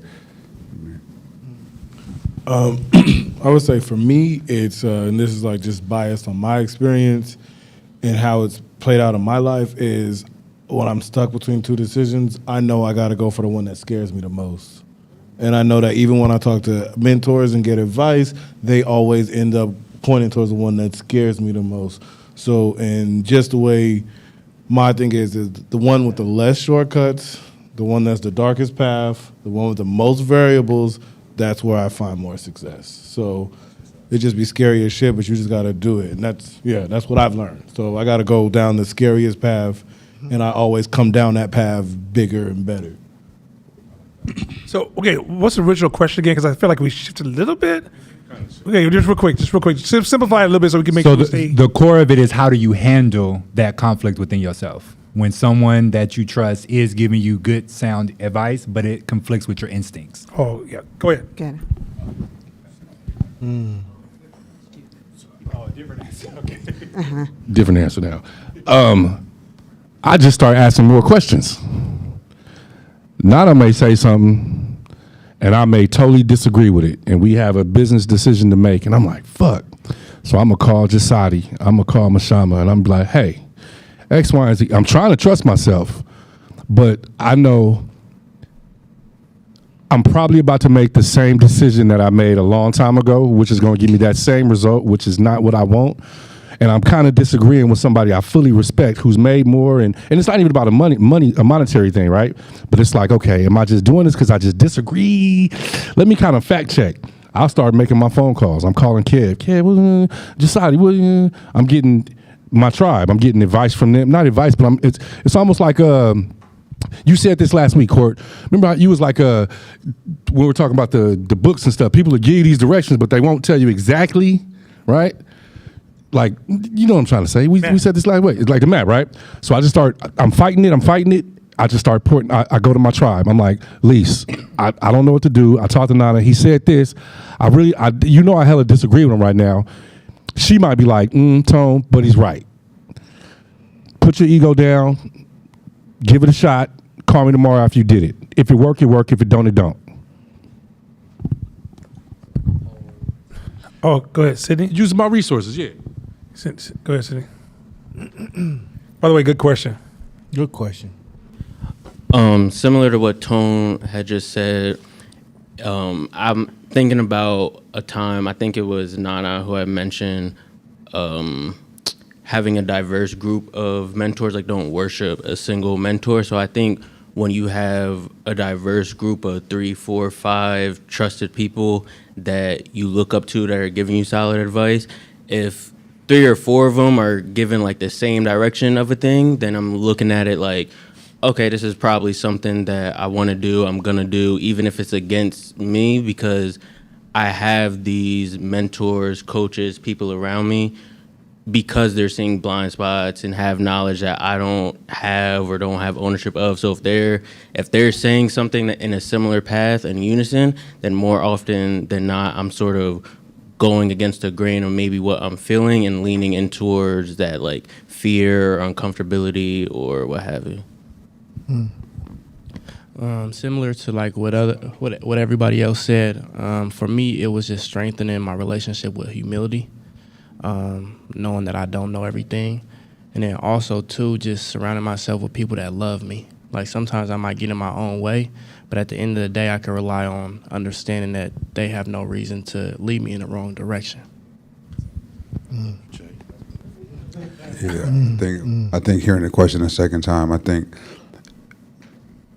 trusting your instincts on something new feels false to me. If you've never been there before, then what instincts are you basing this off almost? So I would check on my mentors and be like, hey, what's up? If I call them, they're going to have 2 separate answers completely. So then I don't get to go, oh, well, you know what I mean? So yeah, I think like, I don't know, I think about Steph Curry or something, and Kerr never played like that. but he could call him and ask him what you think. But I'm shooting from half court. You know what I'm saying? My instincts say this is gonna go in. You feel me? So I kind of like, some of it is balance, and then some of it is just fact checking with the squad that you building, and also your instincts could lead you down that path if you kind of familiar with it. I don't like going down a dark alley and hey, is it cool down here? I'm gonna call in first. What this block look? Y'all been down there? like all right, and then I make my way down the street. You feel me? First of all, this is why philosophy is part of business.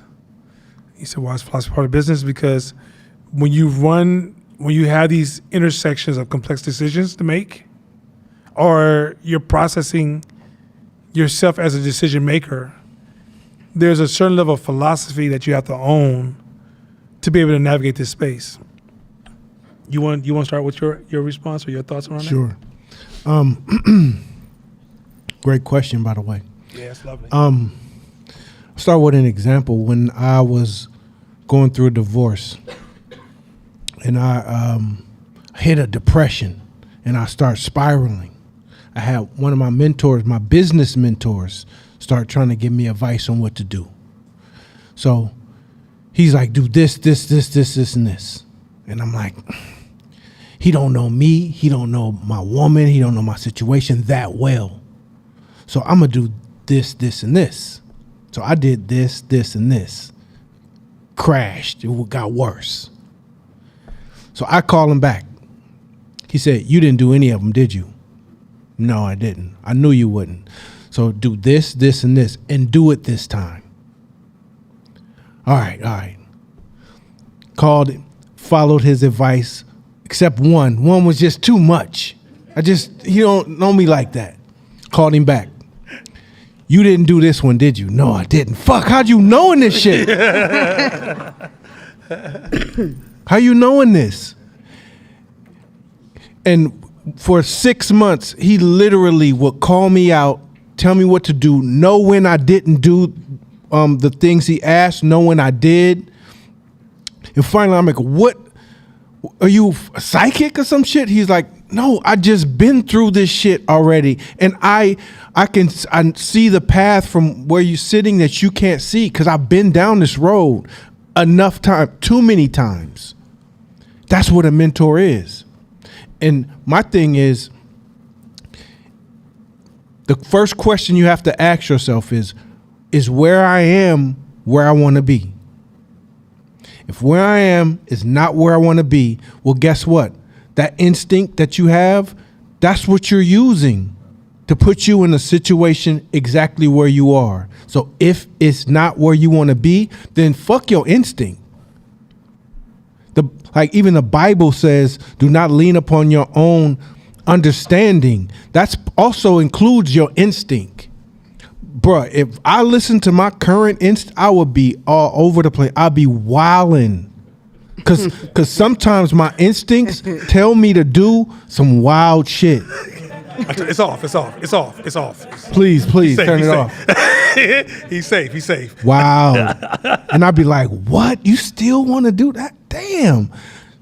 I have to, you got to understand, that's what the beauty of mentorship is people who have been down a road. Now, people giving you advice who ain't never been there or don't have the full package of what you want or where you want to be, then that's different.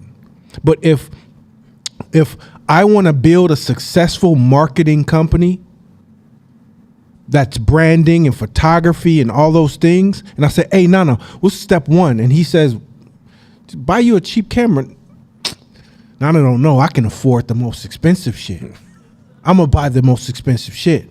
That's a small detail. It's a micro detail that really doesn't really have a big of an impact. It's just about what I can afford. And I come back and be like, yo, this is what I got. You're going to slow your growth as a photographer. Why? Because the shitty camera is going to make you better. Because if you can get good with the shitty camera, then once you get this camera, you're going to skip levels. Your dumb ass didn't believe that because you're not even listening to the minute details because we've been there. So of course, there are times where if you're like, I don't know if I agree with that. If you're talking to mentor, ask clarifying questions, give more context, dialogue more to make sure that the pathway between you and that person is clear enough to where they have a clear picture of where you're going, and then get that advice. But if you don't have a reason to why you're disagreeing, your instincts is telling you not to, that's a red flag. That's a red flag right there. Like, what? Like if somebody breaks down to you all the different options as to why. You have the freedom to do whatever you want. But if somebody breaks down all the options as to why, and it comes from experience, knowledge, understanding, and you can't disagree with it, it just don't feel right to you. What's happening is your instinct is fighting with using fear. It's afraid. So then what it's doing is masking your fear with instinct. Well, I'm gonna go over here because I just feel like it's over here. What happened deep down underneath is that I'm afraid, hell of afraid to go down this deep dark path, and I don't want to do it, and I never done it before, and that's a lot of times where your success is. All the places that we get to, we talk about feedback, receiving feedback, feedback loops, taking deep breaths, like having uncomfortable conversations. All that starts with not wanting to do any of that. The feeling that when I first started entrepreneuring, mid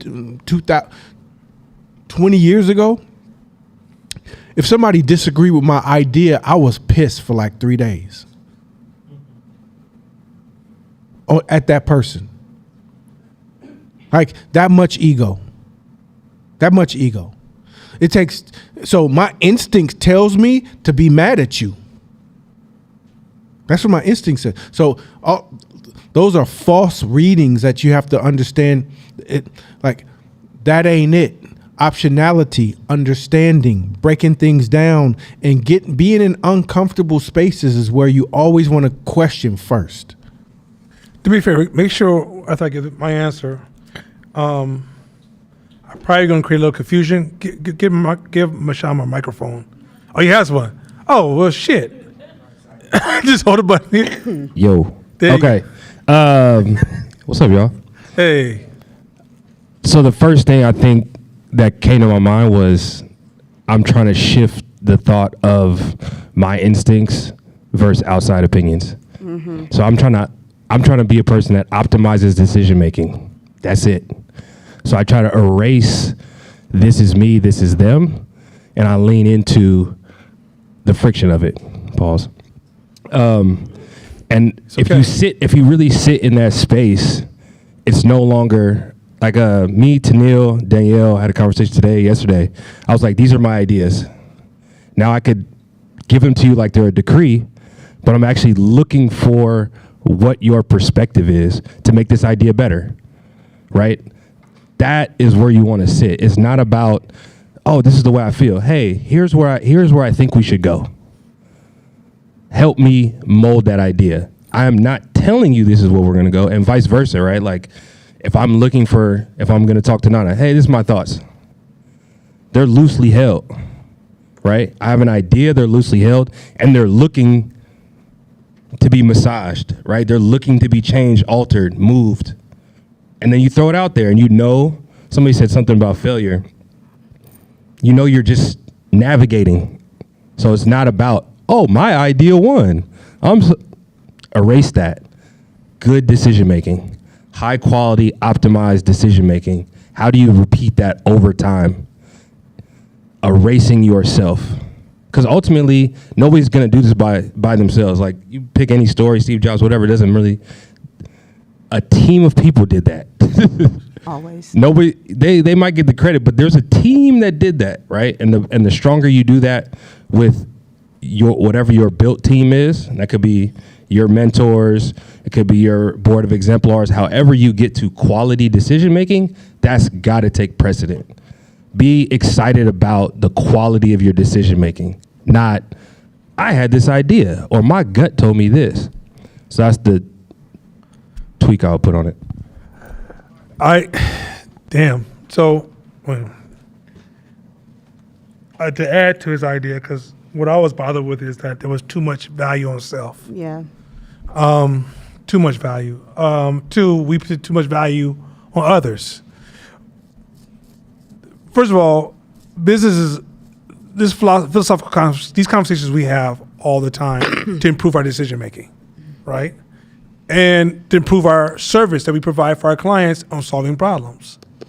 And so you have to sit in this very philosophical space. You have to identify, I think somebody said in this class, you're going, I think it was Kev, you're going somewhere you've never been before. You know the problem with data and experts? They're experts of the past, already. not the future. Yeah. Let me be very clear. They're experts of the past. A lot of times experts will fuck you up because the world they're about to give you advice on doesn't even exist anymore. Doesn't even exist. So some of y'all will, and here's a side note. There's a scripture said, put no other God before me. You know, human beings have a tendency to try to find gods. We try to turn human beings into gods. So my mentor becomes a god to me. He's infallible. No, he's extremely fallible. She's extremely fallible, right? So the ownership, there is a degree of ownership that does fall upon you. But when you get to the point of ownership, you can't make it about you. That goes back to what Sham was saying. So let me explain to you what I mean by this. I don't trust myself. I don't. That's why I build systems to make me better. Because if it's just me in a room making decisions every day, my intelligence is going to betray me because I have to be hidden biases I can't even tap into except in hindsight. I can look back and be like, oh, they go to bias. But when I was making that decision, my emotions say, you don't see that. You don't see this, right? I will throw ideas out to my team all the time because I want the idea to be the best idea. If I was doing what Nana want to do, we would never made it this far. Because I go back to diversity. You can't see everything. You can't see all the choices. Can't see all the variations. I can't see all the different belief systems. I don't see the different ages and different ways that people are going to perceive it. I don't even see the changes. Do you know? Here's another. I'm showing you some variables of philosophical thoughts that allow me to sit in that space correctly. Do you know your brain changes slower than reality changes? Reality changes way faster than your brain can. So a lot of times, things that you're holding on to, reality has already done moved on. So if you're over leveraging yourself, you're already behind the game. So in the end of the day, you got to even learn the art of how to think beyond the speed of your belief system. Do you see why I don't trust myself? Because my belief system might still be locked in the 2000s, 90s, 80s, 70s, you know, and I'm still like, well, what they should have done, that doesn't exist. There's a whole generation of movement, and the reason my business is going to die because I'm the causation of its death, and I'm extremely intelligent. I've read all the books. I have the largest vocabulary in the world. I can give a speech that can wow the audience, and I can't run a company to save my life because I over leverage myself. So, and in this mentorship, remember, both sides have value. Elders have value, but there's certain times when elders are the sludge. They're stopping movement and progress. Sometimes the youth have value, but they're also naive, right? So you have to have a certain ownership of like, who am I talking to? How much ownership do they have? How much ownership do you have to talk to them? If you go to somebody like, hey, look, I don't know anything about building rocket ships, but you're my mentor and you build rocket ships. Can you tell me how to build a rocket ship? Everything sounds good to you. It's not on your mentor anymore, right? Because also too, okay, I was talking to him today, and he was like, "Yo, he's outsourcing his strategical his creative skills and his strategical skills to his staff, right? Like he's saying, hey, all this stuff that I've done to become successful to this point, I'm gonna give all this to you guys. You guys pour into it, and then from there we'll go somewhere else." But what he realized is that he knows more than he can remember. There are certain things that if you put a problem in front of him, he would just start to make certain moves. He doesn't even know he's doing it anymore, right? So at the end of the day, if you go to a mentor, they forgot things they're supposed to share with you. So if you have no ownership, what's the value of the mentor? So a lot of these ideas the premise of these ideas is we're trying to simplify the journey. The reason you have to constantly practice your thoughts and expand your thinking when times are good. That's why, like, some of y'all are trying to irritate the shit out of me when I give you advice when things are good and you get irritated. Like, I ain't doing nothing wrong. That's a problem, right? Mm-hmm. Because you're supposed to think about things and complex ideas, so when things go wrong, you move with a different flow and you have a tendency to have a lower cost to your challenges. But the reason some of you guys have horrible costs to your challenges is because when the problem gets bad, now you want to get, Nana, can I talk to you about some philosophical shit? Because I had a hard day and I think, I'm in processing some of the books that we read together. But if I catch you at a party, be like, hey, did you ever think about this? You'd be like, hey, not here. Huh? I'm partying, buddy. Right? Okay. Is that Josh? Yeah. Sorry, bro. Ain't the first time you've been sold out. Yeah. Anyway, point is this. And so the thing is that, what I'm arguing is that going back to Mashama's point, it's a selfless space you have to be in, and too many of you guys are in a selfish space. It's about me. Am I? Because what you're also arguing. Listen. If you just kind of like pause and step back and let's not talk about you. We're not talking about you, but just hear that conversation. It's ego validation in there all over the place. Am I the right person? If I went wrong, how do I feel about my choices? What would that say about me? I know that in this game we're playing, failure is not up to me. The universe can deal me a card of failure just because it's something I've never seen before and competition showed up on a level I never knew existed. Does that mean I'm not valuable? Remember what I said last week, doing business versus doing you? If you're doing you, you can't escape this. Mm-hmm. If you're in business to make yourself feel better about yourself, valuable, finally get rich, finally solve that problem, finally get yourself out of poverty, finally become important to other people, you're never going to be able to sit in this space. Mm-hmm. But if you're in this business to serve something greater than you, and you're a student and a servant to the business itself, and you're in business to do business, not do you, you'll find this is the natural destination that we're describing. Can I add something here? Yeah, go ahead.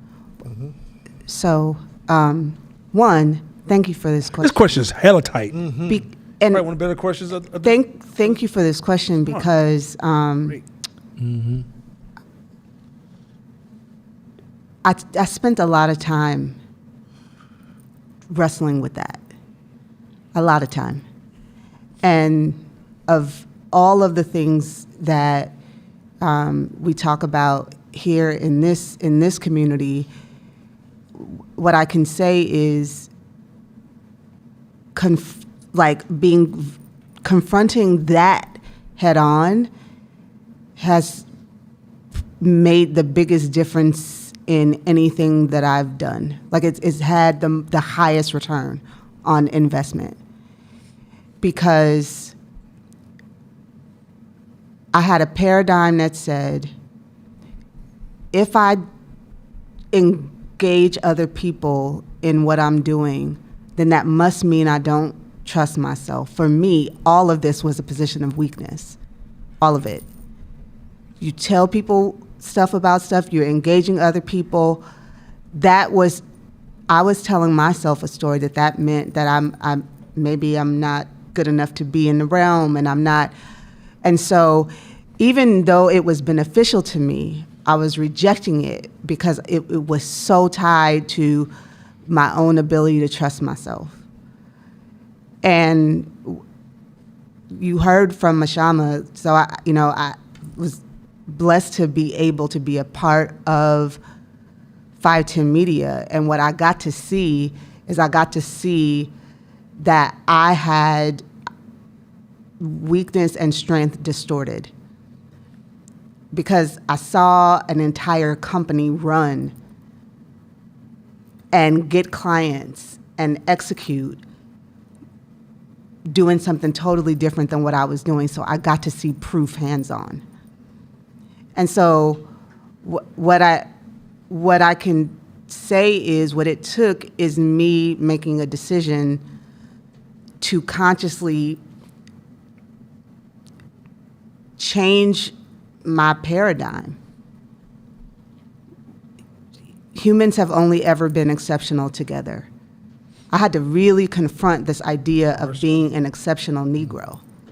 Like for real, because it's fed. Like all of that had to, like if I wanted to move, because it wasn't that I wasn't getting the knowledge. I was in Hope, I was going to 510 Media every day, I was reading on my own.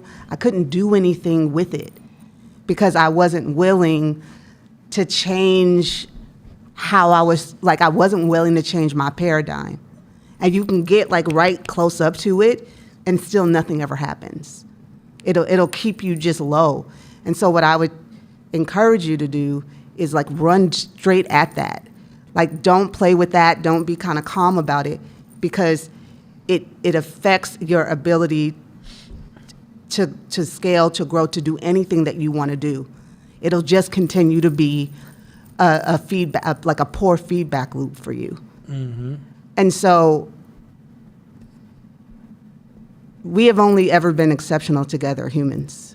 There's no, like that's a lie. That just be willing to let go of that and stop letting that control you, because it's affecting your opportunities. No question about it. Like it 100% is. And to the point that was already made, one of the things that Black entrepreneurs don't have, that white entrepreneurs, like if you were to look at the contrast, well, I won't even say white, entrepreneurs that are performing, people who are growing businesses at a pace that we just don't see in our community, is they don't have ego around collaboration because they know they can't survive without it. They know it's too competitive, and the thing that we do is resist it. And so in my observation of like being very close to it the last couple of years, we make decisions that are avoidable because we go at it alone. It's how you die.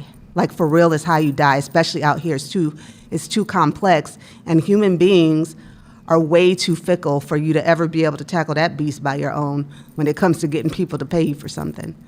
And so I wanted to say it like from a person who's actually experienced it fucking her up. Like you can be brilliant. That's not the point. If you have a paradigm that says, if I talk to somebody else, that means that I don't trust me and that means I'm weak, then you will not allow yourself to actually experience your own power. And so one of the things that I did was like, okay, there's no such thing as an expert. I'm not an expert. I will stop saying that about myself. Okay, being the most curious person in the room is a thing I can do. I don't know.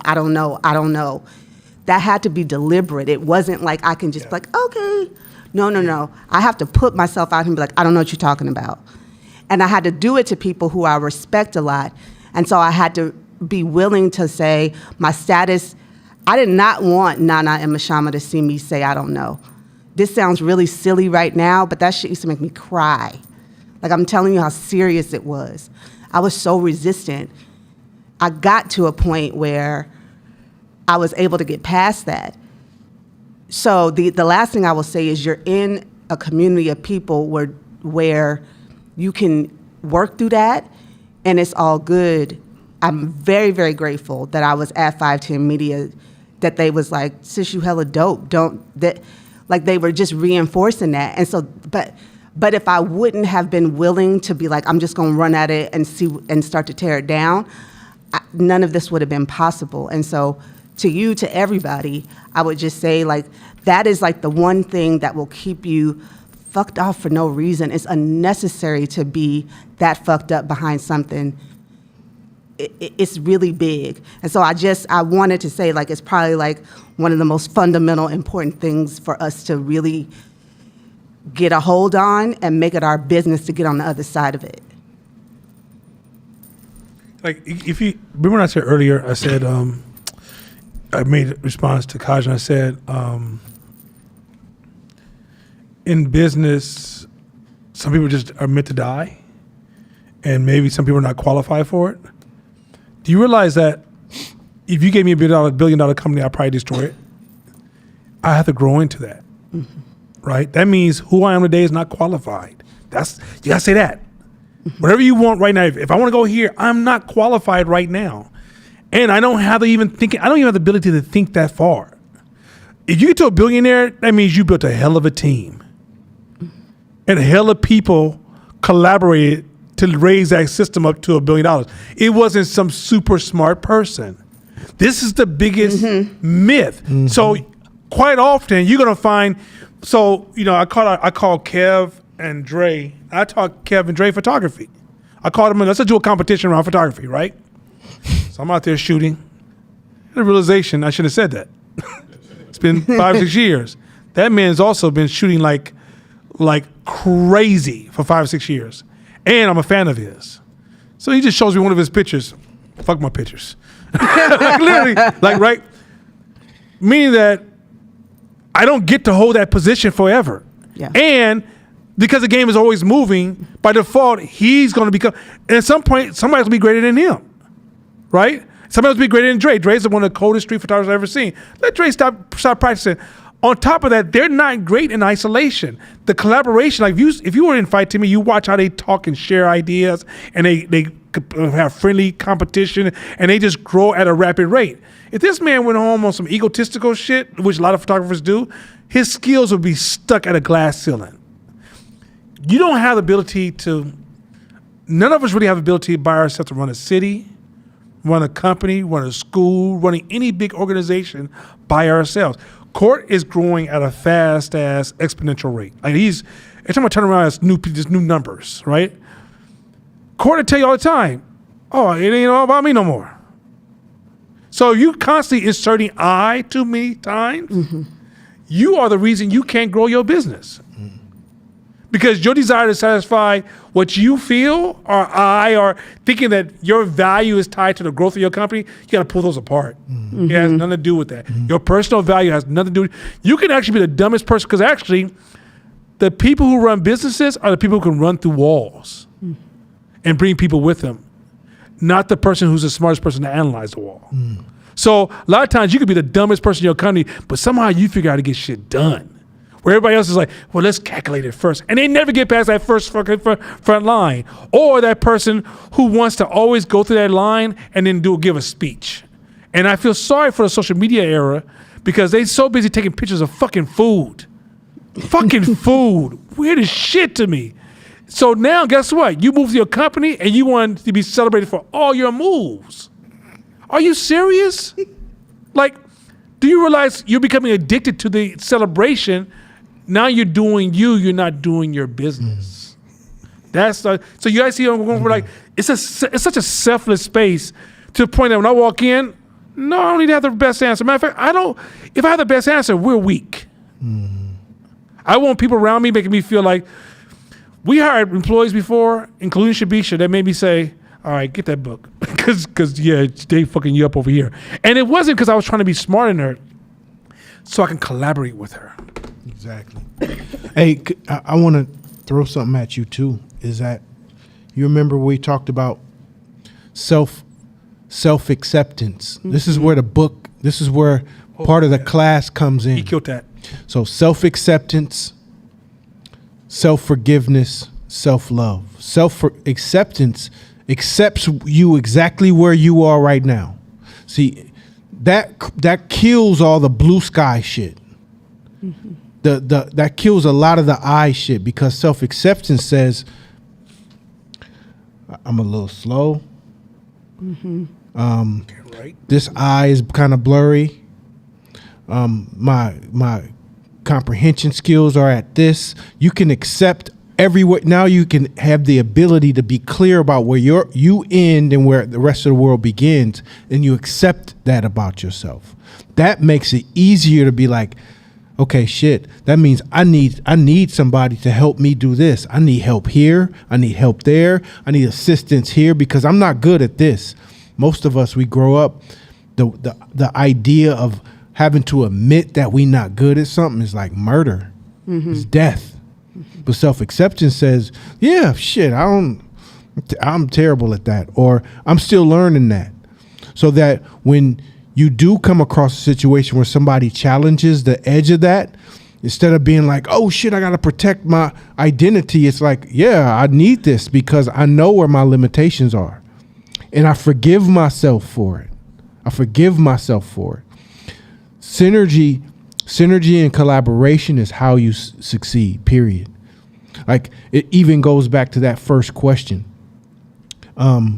earlier from the text. It's when you start your business, are you starting your business because of I, or are you starting your business to serve something?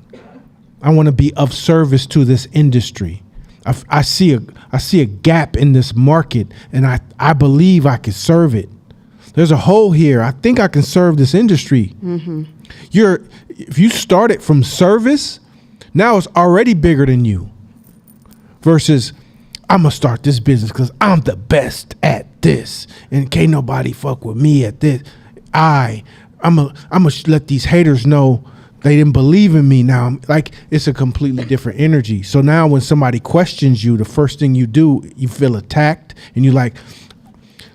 That's why it's dangerous, Kaja. I'm just gonna keep it 100. Is our culture is plagued with this shit, and that is, I would rather fucking fail on my own decision than succeed on somebody else's, or succeed with help. It's dangerous to think that way, because we are literally saying, I used to have the same mentality. I used to think the same way, because what we're literally saying is, I am comfortable being a failure as long as it was my idea. Mm-hmm. I'm cool with it. Oh, we failed, but was it cool? I did it my way, so I ain't tripping. That is a telltale sign that this is about me and not serving. Because if it's about serving a greater good, or even a good, I can't make no fucking decisions that would jeopardize the good. I can't make a decision that would jeopardize the greater good. I got to make sure this is the best decision, because lives, not literally, but lives can be lost. Meaning the services can be destroyed, or people that are relying on me are killed based on my ego? Hell no. I'm going to collaborate. Hey, bruh, you got 5 minutes? I need to run this by you. You got 5 minutes? I need to run this by you. All right, let me go over this decision. Let me think I got good feedback. Now, to me, the only time that I may falter or disagree or not try, it comes down to physical capabilities. So if he's in a wheelchair and I say, hey, you got to run. I'm laughing first. I'm gonna laugh first. Man, you gotta get up and run, bro. You gotta run. That's so fucked up. If you're like, damn, well, he in a wheelchair like that, I can't run. Now you can change that to like, well, I'm a wheel faster. You know what I'm saying? Like where there's physical, and I say that literally, but like I look at it as if it's financial or emotional.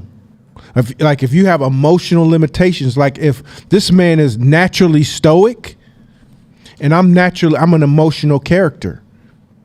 So I have to make sure that I try to run a similar play, but I use it with the tools I have. See what I'm saying? Mm-hmm. You know what's so funny? Those who know me say, he ain't natural. Yeah, he know me. Let me talk defense. I'm gonna talk a different angle on this. Defense. Mm-hmm. Leverage. If you don't have self-acceptance, you lose leverage. Yeah. If I'm negotiating with you, like you have an employee and know that's your weakness, they'll play you. People, if a salesperson comes for you, they'll play that weakness. Okay, let's use this I'm 57. I'm proud to be 57. Proud as fuck. I was bragging about it today. I was bragging about it yesterday. The days get mixed up now. I brag about it so much. So when somebody says you're old, what does that mean to me? Because I've already accepted it. I'm not trying to, because I'm old, I know I need to get that test once a year. Right? Get my blood tested once a year. Oh, I thought you were Right. talking about the other one. Sorry. I apologize. Yo, she pause. Pause. Just say pause. You know what it is. Pause. Y'all know y'all got to get Man, she talking about you just be going. No, that's Josh. Anyway, point is this. I didn't know. I don't know how often you have to get. Why do you think Josh has like free strange ass moods? But the point is this. So, no, but what I'm saying is that if you can't accept, you might not be a good writer. Can you accept that? Yep. Otherwise, a client will smash you. Look, you deal with government workers who have no value to their job. I can argue this point. If they ever come at me, I can do the math. Or there's actual principles of laws of businesses that say in big organizations, there's more slack employees than quality employees. So one of the things when you have a lot of slack because the more money you have, the more slack big businesses have tendency to build. Being that, I'm a director of this, you have no skills, so you're not being hired by 510 Media. But anyway, so but there's a lot of people who have corporate titles who are part of the Slack culture who have false credit. So a lot of those workers, because they don't have any personal value in their job, they get into micromanaging things that don't matter. You know, you didn't put apostrophe before that S. And I don't know if we can accept this document. We might have to send it back to you. They're because their lifestyle is so petty. They're not looking at can you perform, achieve great goals, what's your history. They will literally analyze a document on all the pettiest wasted time. Now, if you have accepted that you're not a good writer, and that you accepted it and you figure what your workarounds or you're working on, but you was just like, hey, I'm not a good writer, so what? Doesn't mean I can't perform in this area. It's like, I don't shoot threes, but I'm still DeMarcus Rose, and I'm still balling 30 points, shooting twos, right? If you haven't accepted your role, that person, when they tell you you didn't write well, you didn't get the contract, I want you guys to go back to the concept of optionality. What decision you think you're going to make to your staff and your team and your writing, and what will you invest in as far as software because you don't feel good about yourself because you never accepted yourself? As opposed to if you accept yourself, you're like, that's probably not the company you want to work for. Mm-hmm. Let's go over here. Just that simple. But you'll personalize it, spend money to fix it, shame yourself, hide, not respond to hella emails because you don't want to write. You see where I'm going with this? Because you haven't accepted yourself. You got to accept all this, like looking at ourselves through our social media lens and only want to see us with the makeup, the nice food on the table, the nice car in the background, and all the other variables that we fake on social media. Now we self-judge ourselves like that. And this is why you suckers in the game. Like if I sit a sucker around me and I need to get through you to get to the next level of business, you easy to play because you have accepted yourself. All you need to do is just poke the bear on that one particular issue, and you be like, you make the dumbest decisions in the world, right? But if I can get you in a position where you have full self-acceptance, you hard as fuck to manipulate. You are a respectable opponent of mine and so I'm explaining to you guys that your lack of leverage comes from, this triggers me. I just found where you're a punk at. Mm-hmm. So you tell me something triggers you? If I come for you, I got you. Because you don't even have the ability to like defend yourself because you have to defend yourself to yourself. So self-acceptance allows you to work in a world where you're going to have obstacles and other human beings who are going to make it personal sometimes. Mm-hmm. And you can't get past personal conversation. You know why? Because you have accepted yourself. So you're constantly like, they should have said this, and they're disrespecting me, and they hurt my feelings, and they me too, and social justice. You soft. You fucking soft because you haven't, and your softness is not because, also you want to be fallible. You want to be a God. Mm-hmm. Mm-hmm. If you say to yourself, I'm infallible, it means that for every greatness I have, let me find my weakness that matches it. If you could just walk in that space and be comfortable with that, you'll have hella swag. You'll develop hella workarounds, and you'll kill the game.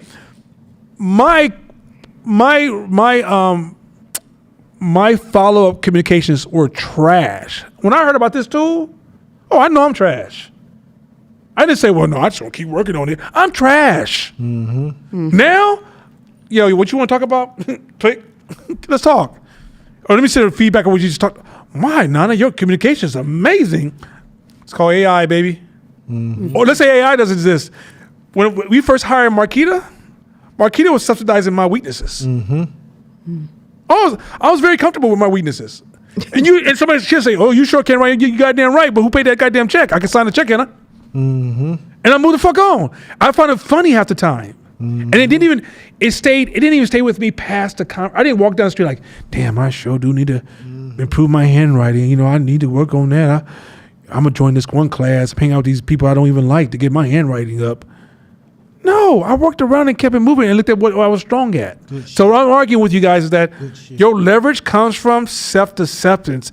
And if you play this game with us wolves, and you come out here with no self-acceptance, there's a reason you stay broke. Because a lot of wolves is sticking their hands in your pocket, taking your money. Yo, he keep sparking shit. See, I think the other thing is you have to understand you do not have to have it all together to be successful. There's raggedy billionaires, raggedy multimillionaires, people who a lot of us sometimes got the game fucked up that we associate perfection with riches. The more perfect I am, the wealthier I am. The more perfect I am as a person, the wealthier I am. It is not the case. No. It's collaboration.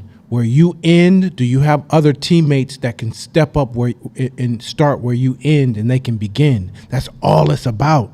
I irritate the hell out of college educated, sophisticated folks when I say I don't got no college degree and I barely graduated high school, period. I was a fuck up, severe fuck up in high school. F's every year, every fucking year. I was in the retarded people's class. And the grades I got came from being in a trailer. I was in a trailer for 4 periods, except PE and the other, for 4 years. So HR. That don't feel good. Calling HR all you motherfuckers. I'll put HR on all you motherfuckers.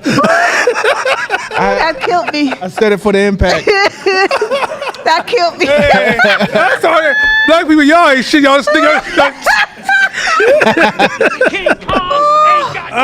hate y'all so much. It's the last class. I said it for the impact. But the very fact that he's saying it show is hella dope. I mean, on the side, the very fact that he can talk about it and laugh with y'all, that's the power y'all missing. Like some of y'all, if I come to you and talk to you about your weak areas, Tennille, by the way, call him up right away. I called him up because there was some material so y'all know Court has a quality standard. Like if I brought back some of his pieces, anybody knows what I'm talking about. You bring some of his pieces here, you'll be like, yo, look at this shit right here. You can just hold it in your hand like, look at this shit right here. Not, yo, this is a black man designed this. Like, no, don't. Get your eyes blurry. But anyway, there's a black man. Like, you don't have to talk like that. You can literally say, yeah, my boy designed this shit. And leave the room and come back. It's like, what y'all think, huh? And no, they'll be like, yeah, that shit kind of tight. So I get this jersey from him, and I'm like, yo, T, Court did this shit? He said, no. I was like, that don't make no sense to me. And she's like, you gonna talk to Court about this? I was like, I don't know how not to. Like, I don't fucking know. I can't be I'm not a dude cheerleader. What the fuck I look like doing that, right? So I texted him that night, yo, T, Court, when you get a minute, hit me up. So then I called him today. I was like, Court, hey man, so with I know your designs are cool, but this execution, like, what's happening? He goes, yeah, having a problem with this company about the fire, Okay, cool, I'm out, right? I said, by the way, T didn't think I was going to come talk to you. He's like, yo, we ain't those kind of friends, bro. I want y'all to pay attention to this. We ain't those kind of friends. If you got anything to talk to me, he doesn't say, call me between these hours when I'm in this space at this moment. We ain't these kind of friends. Because what you don't realize is that let's just say, so he's at a point now, he doesn't do daily grind no more. So I'm informing him saying, I know you wouldn't hold this to your standards. Maybe your team is pushing some material that you ain't had a chance to look at. He's saying, no, I'm aware of it. This company had a breakdown because of politics and where they are at. They lowered their performance, and I'm already switching vendors, right? That is such a value offer that your peer is not hanging out with you just to be like, yo, you the dude. But you say, hey, man, why are you doing this? Right? I tried to conversation with Cal today. Cal came in, I was like, yeah, Cal, this information people are throwing in your ear is noise. Let it go, right? Even though, and even Tone was like, oh, but no, let it go. It's trash. Let it go. Because you got bigger things to worry about, right? That type of feedback. But if he's feeling like he's not good enough, he doesn't hear me say, I'm trying to help you accelerate your growth. What he hears is, now they just told me I'm not good enough. But then who else? Who else is going to tell you? As an entrepreneur, who else is going to tell you? Is it going to be the people? No. You know what they're going to do? They're going to not say nothing and just not fuck with you no more. They just going to go quiet on you and not mess with you. So now you out. And you don't even know why, because you don't got the feedback and you ain't selling nothing. So you might think it was just bad timing, when the whole time everybody in the room knew and nobody said nothing. Like, who else? That's why I don't think y'all understand how valuable this group is. You guys here in this organization, this not organization, but our group, our tribe that we have here, who have the guts and the courage and the love for you to say,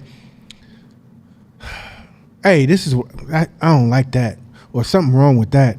Or, because you know what we have to do as entrepreneurs? We got to read between the lines versus the beauty of having somebody tell you up front. Like, not coming back is feedback. Not coming back is feedback. Telling you it's dope and not buying it is feedback. Like, you have to learn all this other kind of feedback, because people ain't giving it to you because they don't give a fuck like that. This group loves you and you all love each other. So I'm not gonna let you walk out there with a booger in your nose. I'm not. I'm gonna be like, hey, bro, fix that shit. Why? There are people literally are scared to tell somebody they got a booger on their nose for whatever reason. So, man, I look at it as a blessing. As a blessing, and it absolutely is. And I ain't always been like that. I can tell you that 4 years ago, he wasn't like this. He's always been intelligent and always been strategical in his thought. 4 years ago, if he believed something, he wouldn't fight you, but he'd make you feel like he would.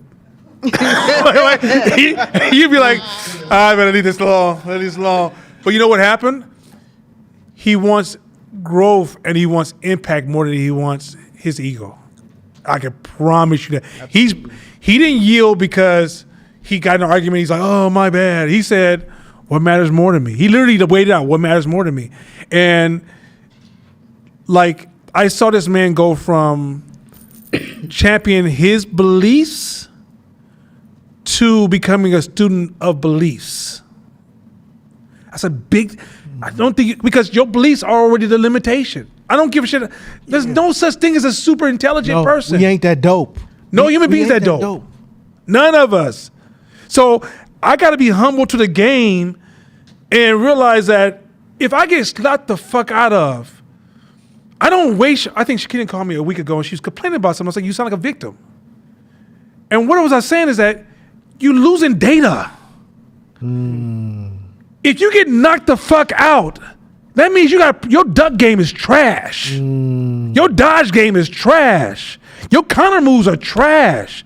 But instead, by you focusing and using all your mental resources and calories to say Yapasua hit me and that was fucked up, you did not improve. You still trash now. So that even that type of dialogue, all you're doing is stretching your trash ass strategies out. That's all you're doing. Now you're just a long-term trash performer because of the simple fact that everybody else is wrong. Being right is trash. Discovering what went wrong and how you played a role in it, radical responsibility, empowers you to avoid hits and even move faster and grow. So a lot of times you think this is okay. Let's get down on the ground where the chickens can get at it.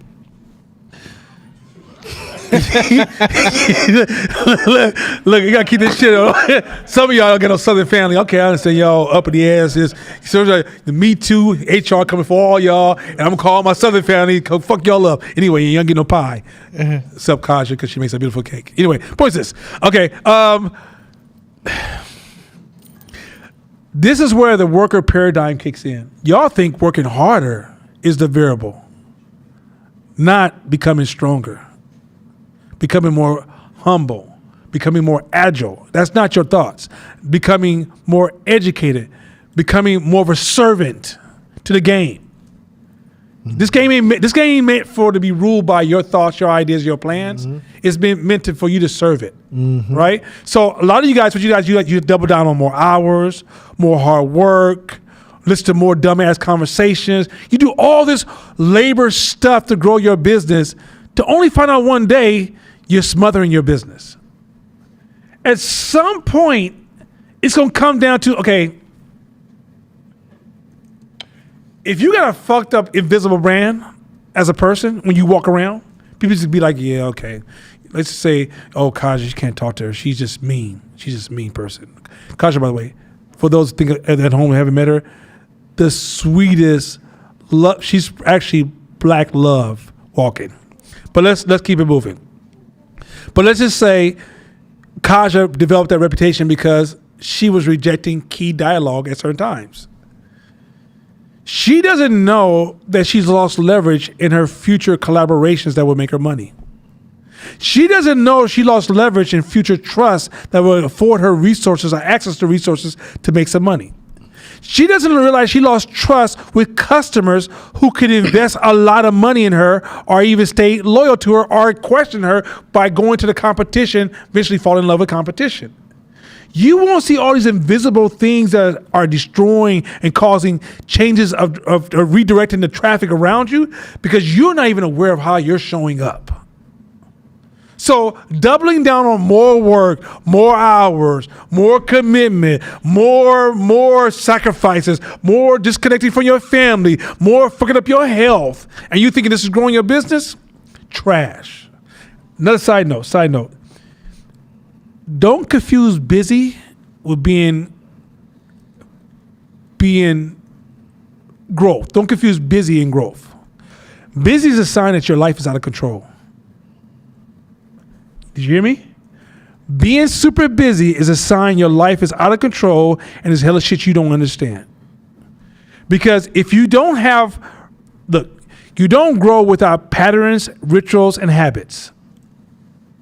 But if you're always breaking the patterns, rituals, and habits, don't do a heuristic switch and go, well, I'm busy, so I'm growing my business. I'm doing important shit because I'm stumping out fires. I'm running errands. I'm doing that.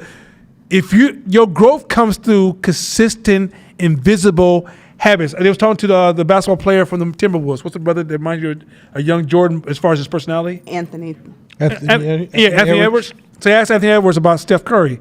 He said the biggest thing I learned from Steph Curry is he does the same shit all the time.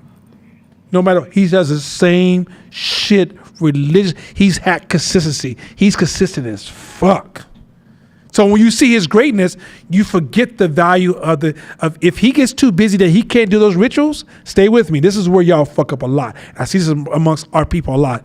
We think we start playing this professional game. We think by talking a certain kind of way and writing a certain kind of way and making white people comfortable with our behavior and that we could write our thoughts and our ideas, and we do email, and we communicate, and we practice being on time because we're not into Negro time.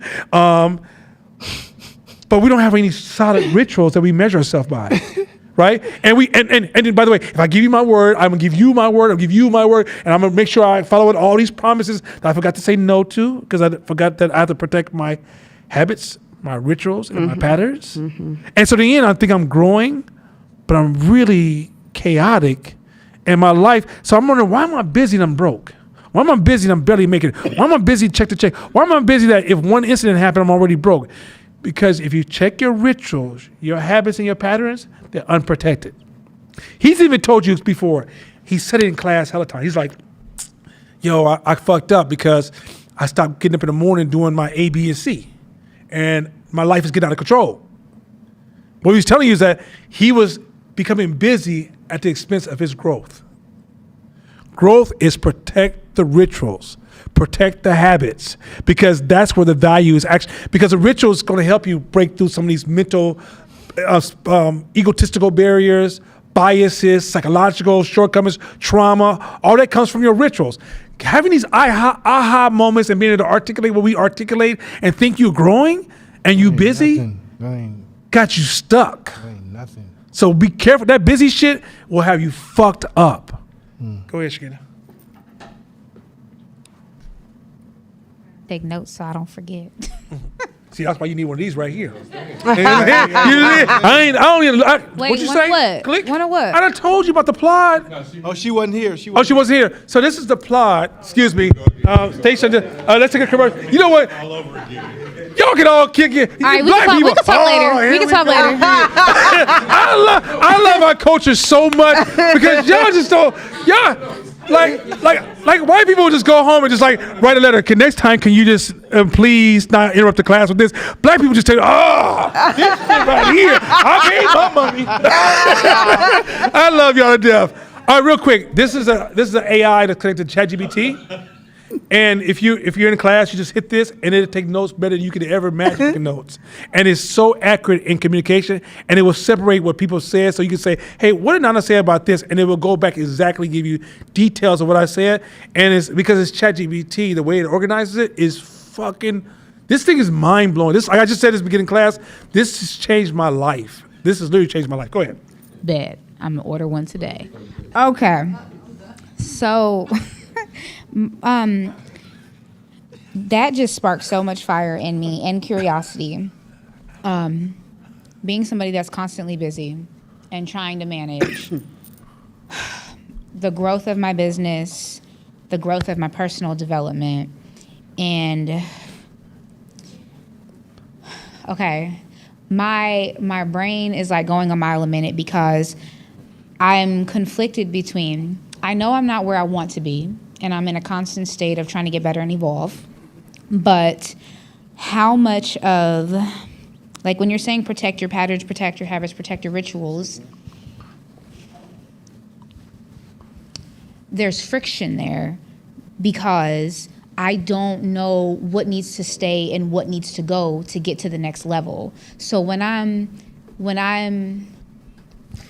getting busy, like I'm like, oh, I gotta find a new software, or I gotta build a new system out because I know I got these weaknesses, so let me try to figure out how to systemize this so that I can learn to gamify it so then I can teach it to other people, et cetera, right? Replace myself. Oftentimes I will find myself busy in the process of trying to create systems, and sometimes my patterns will get off, but I don't know like when to give, when to take, like what to, like when do I know that I've outgrown something where I need to evolve? Because I think that that's a constant friction point, especially for like a lot of people that own businesses. They're probably high achievers. That's probably why they ended up in the space that they're at. So then how do you know when you need to transition, or what you need to let go of, or what you need to be pouring into? Because in the moment, it can feel like everything that you're doing is important.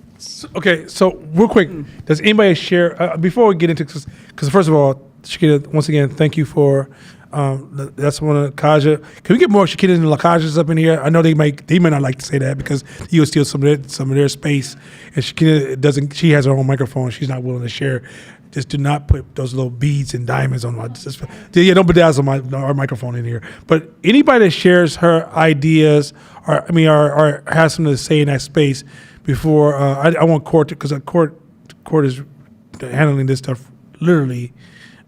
He just had a conversation in front of y'all about this conversation, but I think he can also talk about this in a way that'd be pretty dope. But before we get there, is there anybody else that could say, yeah, that kind of like, I kind of see where Shakita's coming from, or I kind of see it differently, or I'm just kind of stuck in this busy stuff, but I want to hear other people's input.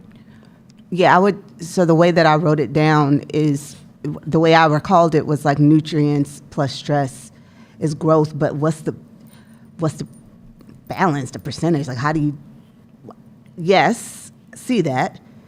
Application of that looks like what? Because in between all of that is a lot of small decisions being made.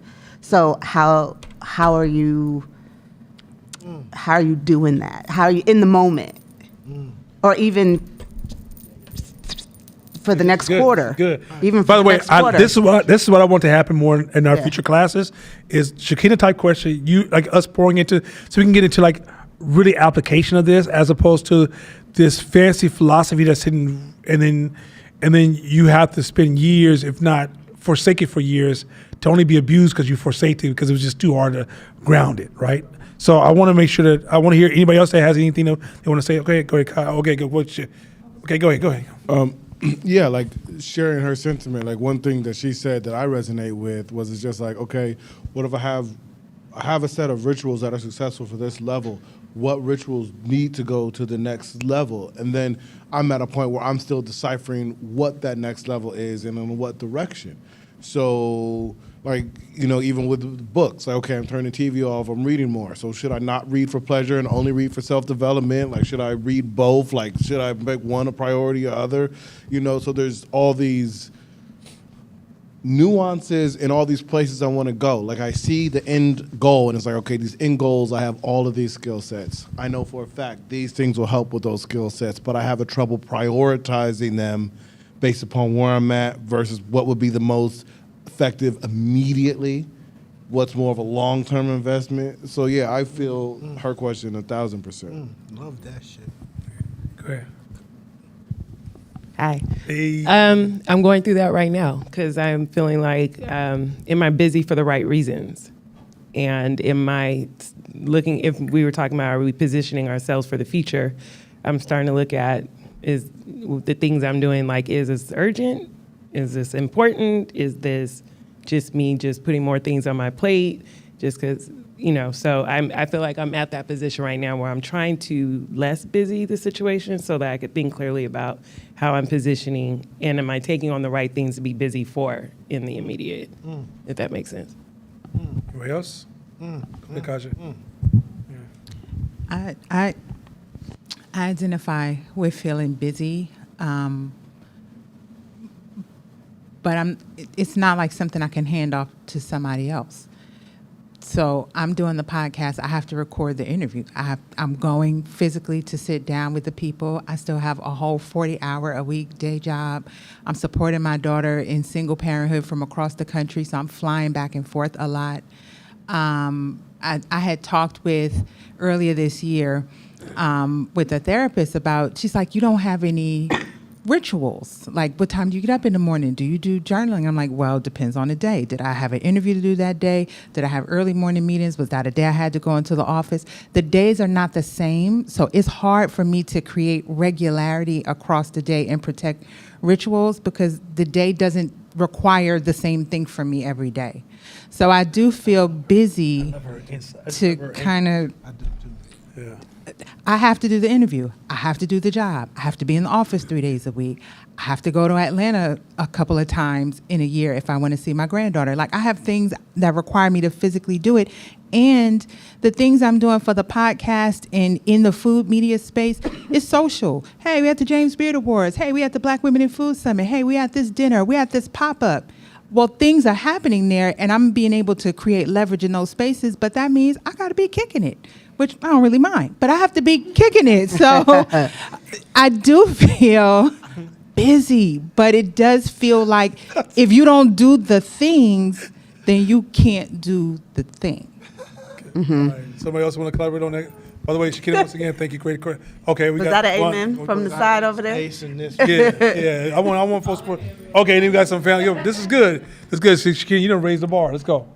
Yeah, I say I'm in agreement with it. I also think Wait, that, no, silence first, and then Yeah.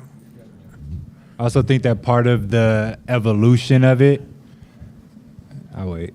Okay, go ahead. Part of the evolution of it, like when do I change, when do I shift, is really trial and error because you don't know what's next. You may assume what's next and what you think you want to do next, but a lot of it is trial and error and experimenting, and it's a part of the stress in that equation. The nutrients, stress, it's a part of the stress, and that stress is very unpredictable. So for me, I'm like, yes, I'm busy, and I know all of my busyness isn't necessary, but it's it's required for this moment, and I want to get rid of it as soon as possible. Like that's my goal in my mind is how do I offload this? How do I delegate it? How do I eliminate it completely and probably grow above it or grow from it? And that came from one quote that I held on to is like, as a leader, you want to lead yourself out of a position, you know, and it sounds backwards or counterintuitive, but if you're doing your leadership right, you should be stepping out of certain positions. So in your personal life, in my personal life, that's what I try to focus on is like, what is required of me that only I can do? And what are some things that I can delegate? And when it comes to my rituals, I have to protect my mind because my mind is my tool. I'm not like a very big labor worker type of person. I'm more of a thinker. So if my mind is fatigued, everything else goes with it. So if I can't keep like certain elements of my day, I gotta protect my mind. I gotta read something. So I'm in the same position of like, well, now it's not just about me, you know, having a family and things like that. There are certain things you just gotta do. You gotta clock in. You gotta pay those bills. You gotta get things done. And some of that takes away from this creative side that I want to be in. So I agree, trying to find that balance as well.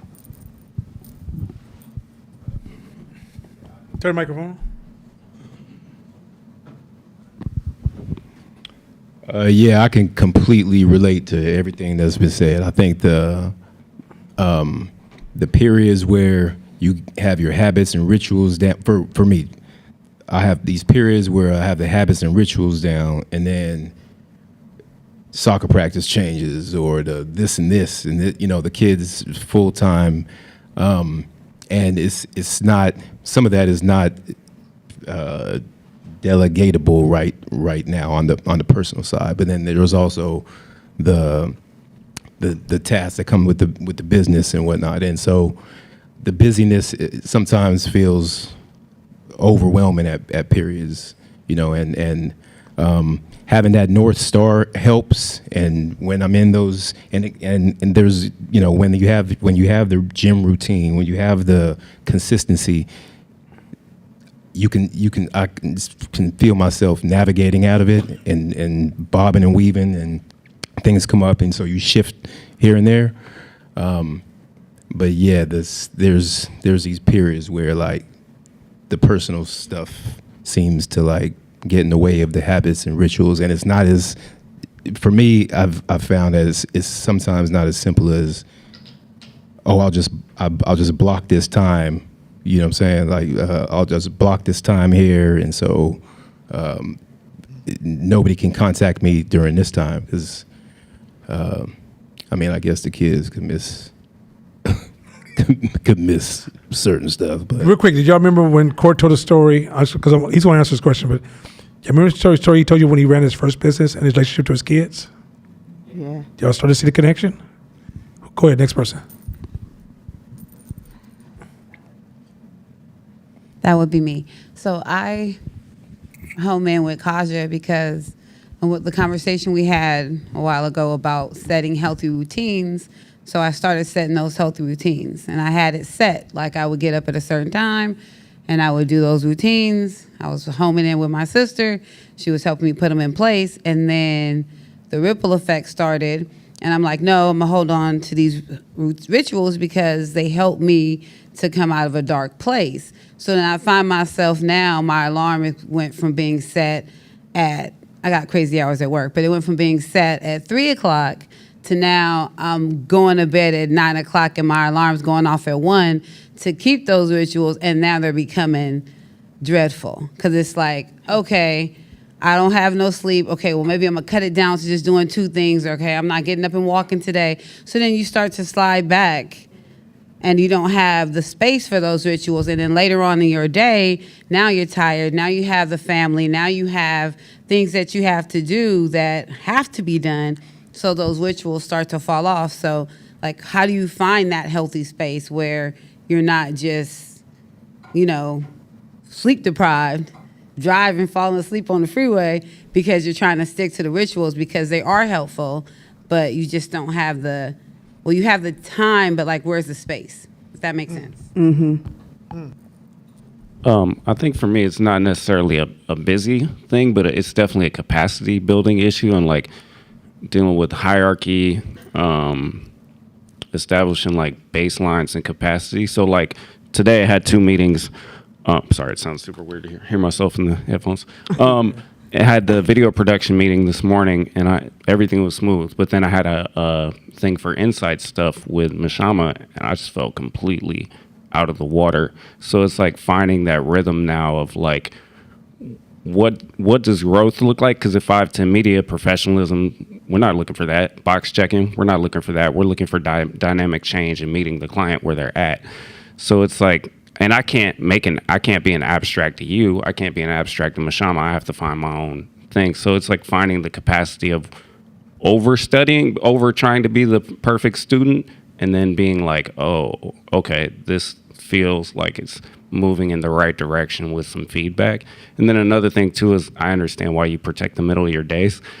Today I had like a 10 o'clock and then I had like a 12 o'clock and I was like, fuck, I could do like 50 pull-ups and like 100 dips and that's all I got for the day. Then I got to go to Hope. So it's like, I guess do you have baselines and like ceilings for when you're making those rituals happen is a big question for me. Oh, over here, this side. Oh, go ahead.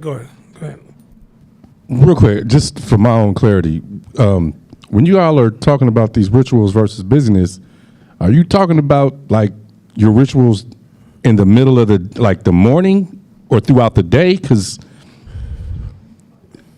I'm like, as I'm listening, I'm like, I'm not the greatest at my rituals, but like my personal rituals are in the morning so that they don't interfere with my trying to be productive business life or whatever, and family stuff or whatnot. And so I try to make sure like, that morning stuff, that meditation or prayer or journaling or try to hit the gym, all that's done first thing in the morning before, so it doesn't conflict with the stuff later on, and or so that my trying to be productive stuff doesn't conflict with my rituals, right? And then you just trigger something. I do remember, Nana, you were very good at this years ago. I try to call you midday. No, there's no calls. Because you would say, I'm at the gym or I'm going for my bike ride. And when you try to call me, you're not getting through. Or even on the weekends. You remember, you used to be like, bro, don't call me before noon. Like, it is just what it is. So as I'm hearing this, and I'll stop, but like, it's confusing to me because I'm almost like, damn, are y'all trying to do y'all rituals throughout the entire day? When do you get time to actually do your business? So am I hearing this ritual business? Am I hearing this ritual busyness thing wrong? Well, I want the court to talk about this for me because yeah, go ahead. But yeah, I think that's also valid. There's angles people are taking, and even your questioning is a hell of a good question. Go ahead, Court. Oh man, I don't know where to start. Shit. Let's start with nutrients plus stress equals growth. Let's start there. Yes. Can I add something to that? Just for it's a pacing thing that I'm trying to wrap my arms around just to make it more complicated. Okay. Let's go back to nutrients plus stress equals growth. So what nutrients? When? Mm-hmm. How much stress? Mm-hmm. What kind of stress? We already know that nutrients alone equals death. Mm-hmm. Stress alone equals death. So for clarification, some of us was attributing your routine to stress. That's actually the nutrients. Mm-hmm. Your rhythm and your routine is the nutrients. So the stress is the shit that happens. Shit that happens is I scheduled on my calendar to work out at 8 a.m. and my son's throwing up at 8 a.m. Do I not go? Do I say, shit, my son's throwing up, I can't do this? So, you know what I'm saying? That's the shit. The stress that happens day to day, the shit happens.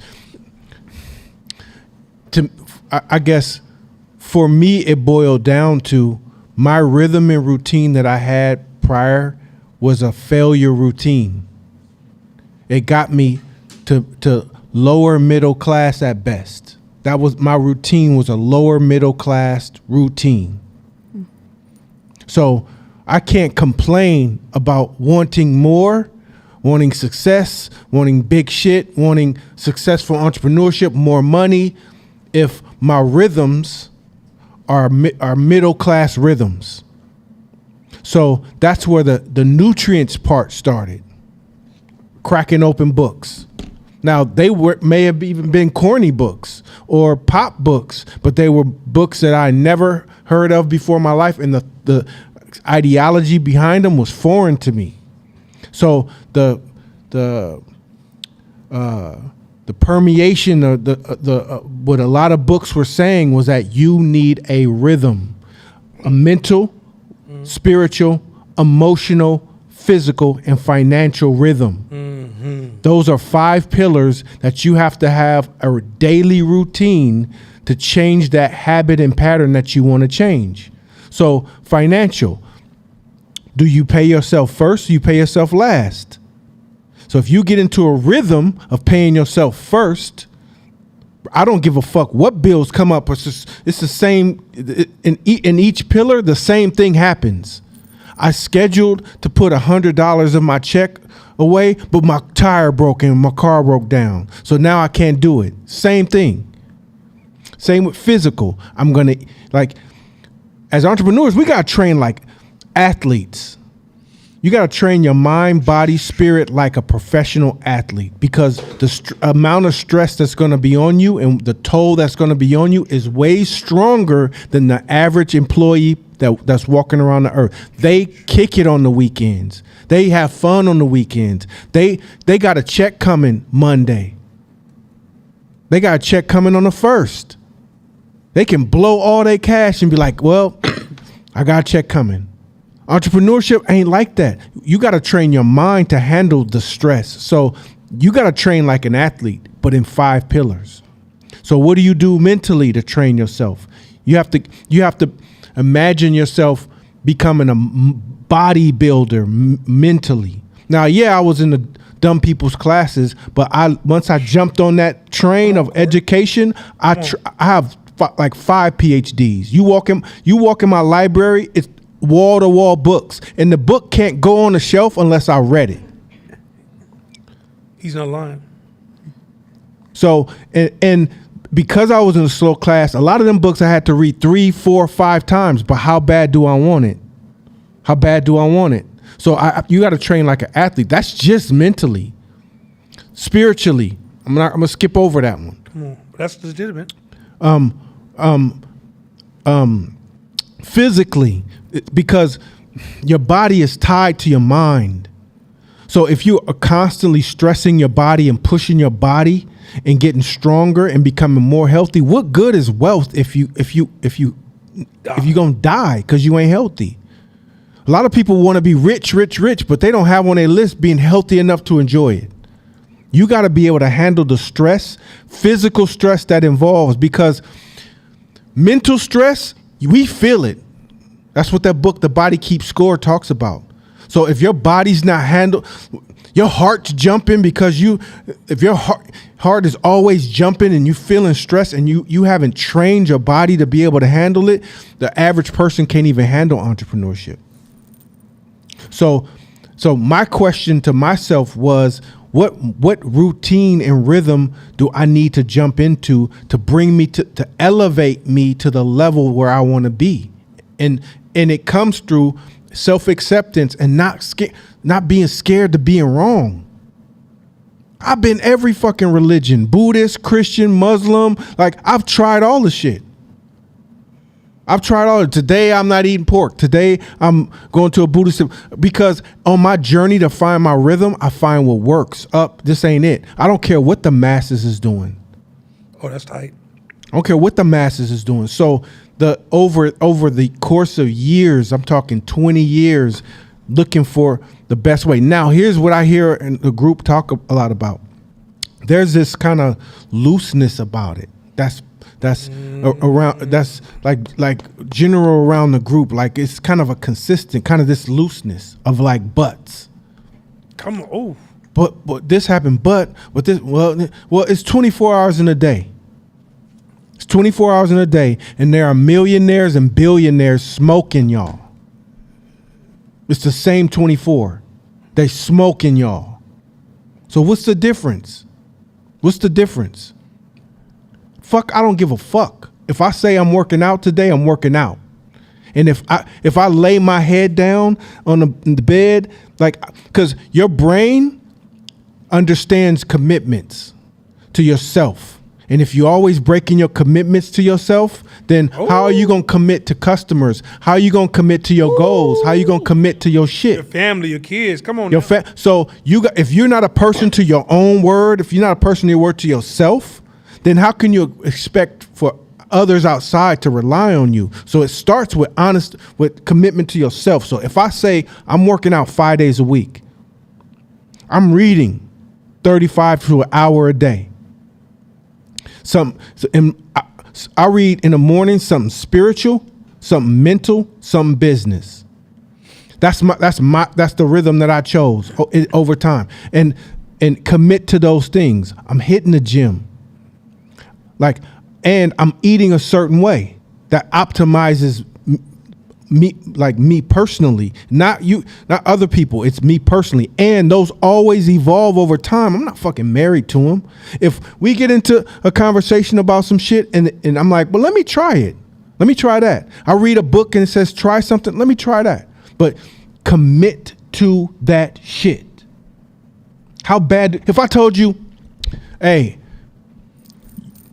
if you worked out every morning, you read every morning, you journaled or meditated, you did whatever your spiritual routine is every morning, you're going to be a multimillionaire in 3 years. Would you do it? Well, fucking you can. So why aren't you doing it? You know why? Because every morning the stress comes up. The stress pops up. Stress. And we excuse ourselves because of the stress. But here's the thing, the commitment to the routine is what helps you get there. The commitment to the routine is what helps you get there. So you don't have to be so caught in the time per se versus the accomplishment. So if you say today I'm gonna read for 30 minutes or an hour, I'm gonna hit the gym and I'm gonna eat what I'm supposed to eat. If something hits you that morning that you plotted to go to the gym, and now it sucked up that. Oh, see, no, please no.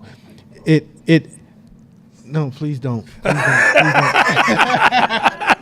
It messed up that time. There are times when you how many times have you worked out at midnight before? Why? Because I wasn't breaking my routine. Because I'm not gonna break my routine. I ain't breaking my routine for nobody. If it's 11:30 and I haven't read, oh shit, I'm reading. If whatever you got to do, I wake up at 5:30 in the morning now because I take my daughter to school, so I gotta handle my shit before it's time to take my daughter to school, and then after I drop her off, I go to the gym. On the way after the gym, I go to the office, but I can't break that. Now, here's the thing: when I do break it, you will see a drop off in my productivity. You're gonna see a drop off. You're gonna see Court's more snappier. He's more emotional. He plays more victim. He goes off more. You can literally, it's night and day. So the times where I'm not, how does that affect my business overall? Butterfly effect of my business, because maybe I had an important business meeting that week and I didn't meditate and work out. So that's why the commitment. How bad do you want this shit? If I said you will, if I had to promise you, I'm gonna lie to you and promise you that you will get there in 2 years if you stay consistent for 2 years. Even if you don't make it, I can guarantee that your life is gonna be different than it is now. Go ahead. Okay. First of all, let me just say before you say something. I would have said none of that, and I loved everything he said. And the reason I wanted him to speak on this is because the game we're in is making us. We're not making the game. My opinion, his opinion, we're students of this game. But I also know that he listens with a different tune. So sometimes he'll play a song like, I never heard that song before, but damn, if I could play that song, I would play that song, right? We're not bonding because we're besties, right? Josh, like you bond. But we're bonding because the game is making us similar. You get where I'm going with this? Like the game is molding us where I can say, nah, fuck that shit you just said, and the game's gonna beat my ass. It's gonna destroy me. One more point. You guys know one bad decision can take away years of good work, right? One bad choice, one snap on a customer, one smart ass mouth remark, one poor decision can reverse hours and hours and years and months of labor. We all know this, right? Everybody's aware of this. What you're not aware is you're not a fucking machine. You're not a machine. You're a living organism that has to maintain balance so it won't sabotage itself. Many of you guys sabotage yourself every day because you have no maintenance of your balance. If you're tired, if your oxygen flow is fucked up, if your brain resources are minimized, because remember your brain burns more calories than everything else on your body, so you're not eating correctly, right? You're eating shit just to fill the space, to fill your hunger, but you're not thinking about, I gotta provide nutrients for my brain to maximize the ability to handle complexity. Then those moments and those little blinks, it's literally a fucking blink from you breaking your routine, you're offset. And so you get to like around 4 to 6 when maybe a new client call or a possible new referral or possibly a big decision is being made. And you don't realize you're like, well, I just got an attitude problem. No, you have a ritual problem. Go ahead. I'll pick up other stuff. So let me add some layers to this. One, I read something when I was about 13. I don't know where it came from, but I fell in love. I think I used to read Proverbs only in the Bible. You tell me all the Proverbs was my book because I love wisdom. So when I was young, I was like, man, it was like reading like comic books to me. I just loved it, right?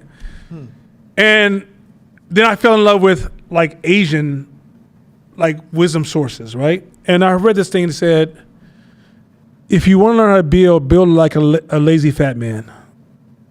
I was like, what? When I was young, I was like, that don't make no fucking sense. Like if you lazy and fat, why the fuck you gonna build? Because I'm associating building with hard work. You know what a lazy fat man does? He figures out the alternatives. He figures out how not to do it himself. There's always a way for you not to do shit yourself. You overvalue you doing shit. I could delegate you know how many services there are now? You know how many times I can be like, my time, attention, money. Now I can go to this restaurant, look at the cost of my time. DoorDash, pick that shit up for me real quick. I know when to say no to shit. My wife, a lot of shit just happened recently. Important family, like Mashama's mother's considered our new adopted mother. Zizi's grandmother. Her birthday came up. Stole some of my time this weekend. Now, she's somebody I love, so okay, fine. Then something else came up, and I told her, I said, look, check this out. You can't hijack my time with all this shit. So when we get back from this, our getaway this weekend, leave me the fuck alone for a couple of weeks. You may say, damn, Nana, why are you talking like that? Because I can't let other people's urgencies become my urgencies. I can't let your problem become my time. Doesn't mean I don't care. I can figure a way to show up and care for you without making my time the victim of my care, right? I can show up one, I learned how that innocent decisions I make when I'm happy can fuck up my life later on. So I purposely manage every decision I make, where I invest my time. If my child's gonna play sports, we're gonna do some calculations. We're gonna do some calculations, okay? You wanna do sports this hour here. Who else is gonna be there at the game? Family member gonna be there? Hey, Lisa, listen, I'll bring my son to the game. You watch them, but I cover on this situation here. But just for 1 hour and a half, can you watch them for me? I'm gonna go do this quick run, right? Like, you have to learn how to move things back and forth. Or let's say the game is just locked in, it is what it is. What about the rest of the fucking week? Why are we talking about the game? Why are we talking about this game? What about the rest of the week?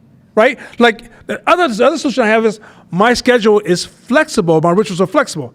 Going back to what he just said, if that morning got slashed, right, by a whole bunch of different stuff, guess what happened that evening? I just flipped my schedule around. Or let's say that whole day gets destroyed. Like yesterday, I did a photo shoot for court for the new. Matter of fact, Silas, if you at some point just walk behind us so people at home can see how dope that hoodie is. Don't over model. Don't do that with your lips. Anyway, post this. And so the thing is that but anyway, Zoolander type shit. Don't come up here with that shit. But anyway, but my whole day was destroyed yesterday. So guess what I did? I did I did my running that I was supposed to do yesterday and my weightlifting today, right? I will move things around. And Tanil will tell you, when she first came on the first 6 months, I shocked her system. She'll call me like, hey, Nana, I was thinking like I can set up an appointment at this time.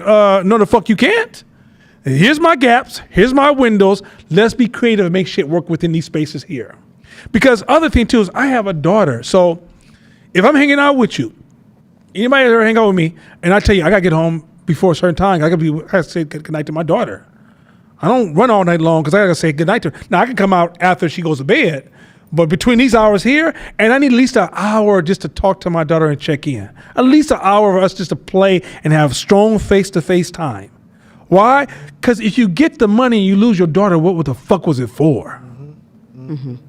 Y'all playing the short game. You're not playing the long game. Long game means I need my health to be at the end of this race, and I need my family to be at the end of this race.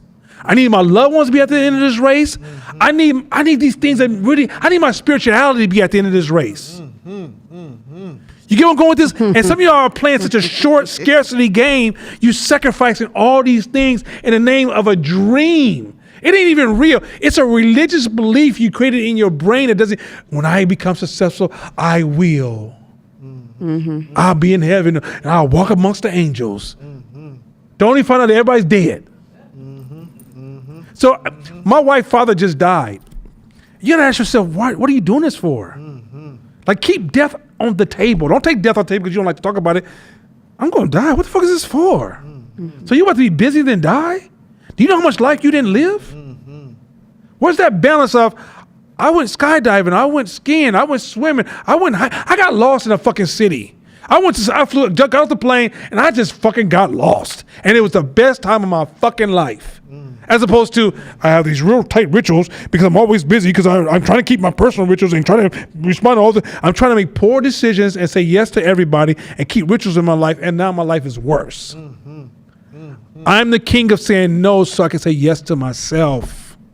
Y'all missing that. Mm-hmm. I'm very stern. If my wife talks to me, my daughter even knows. And when it's study time, my daughter knows, oh, you studying? Oh, okay, bye, Dad. Mm-hmm. I don't have no problems like that. I even told my family one time, y'all talk too much about nothing. My family looked at me like, what the fuck? I need thinking time. I need to be able to like look at something on a screen and go, If this is going on the whole time, I'm not evolving. I'm stuck right there. So then that means I just know how to know it. So I don't need to talk to them. Go find that back room real quick. Go up there in this other room. Hey, y'all, I'm going to take a nap. I might be laying in bed the whole time. That's a good idea. Like I think you guys admit, like you got to take ownership of that, and don't expect the world to roll out a red carpet like, oh, you need to be an entrepreneur. Here's your red carpet. You have to carve a space, and by you thinking you have to do everything yourself, I promise you, that's trash. Mm-hmm. I'm the delegate God to strangers.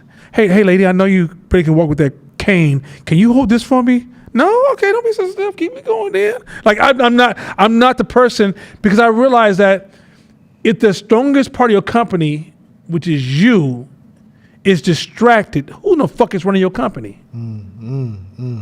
Hey, can I just one real quick thing? I read this article about the CEO of Netflix, and he was saying, "Man, you built Netflix. Like, what's your like proudest moment?" And he said, "You know what my proudest moment is?" He said, "Throughout the building of Netflix, Tuesday 5 p.m. is me and my wife's time. Go shopping, go to the movies, little date night, whatever. Doesn't matter. Now, all the rest of the week, I give to everybody. I do all my shit. I work till 9, 10 if I have to. But Tuesday at 5 p.m., I don't give a fuck if Netflix is burning. This whole time, I never flaked on my wife one Tuesday night. And he said, I know entrepreneurs and other CEOs that are on their 7th startup with their 7th wife and their kids don't know them. And my biggest accomplishment is that me and my wife still love each other and are strong, and my daughter and my family, we have a solid relationship. And that was a smack to me because I'm a hustler and I sacrificed earlier on my first business. Like, put them way in the back to try to pursue some shit. And then you lose that time. Time, attention, money, right? So if time is the number one most valuable thing, then you got to find a way. And still get your 8 hours of sleep. Still get your 8 hours. Still hit the boxes. Still get the work you need to get done, and still spend time with your family. And you might say, "How?" Figure it out. You figure it out. You be creative and figure it out. Like he said, what are you talking about?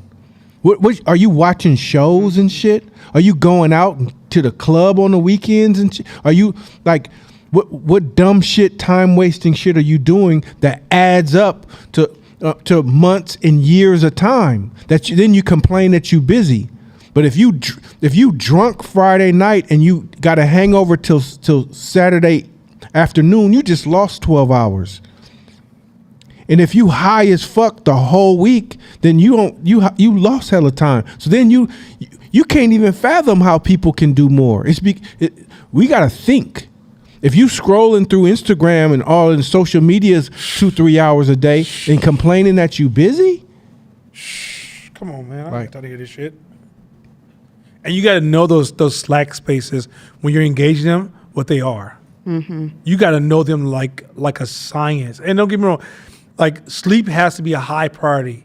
Eating has to be a high priority. Thinking time has to be a high priority. Calling and talking to key people that will help you challenge your thinking is a high priority. Like all these priorities, because at the end of the day, Nana is just a human being. Think about the poorest dude you know in the hood. I'm that dude. That's who I am. The only reason I'm here is because of my rituals and my habits. That's it. If I take all those rituals and habits, I'm going to hang out. I'm back there. That's who I'm in. Y'all we don't get this shit. Like I'm not special at all. Yeah. I know the fuck I am. I know my grades. Me too. Oh, my grades would have had you going, well, you into a whole bunch of cut letters, aren't you today? And what's going on with all these F's? Like, are you trying to spell a word like Frank? Like, what the fuck, right? And it's like, because now my problem was women.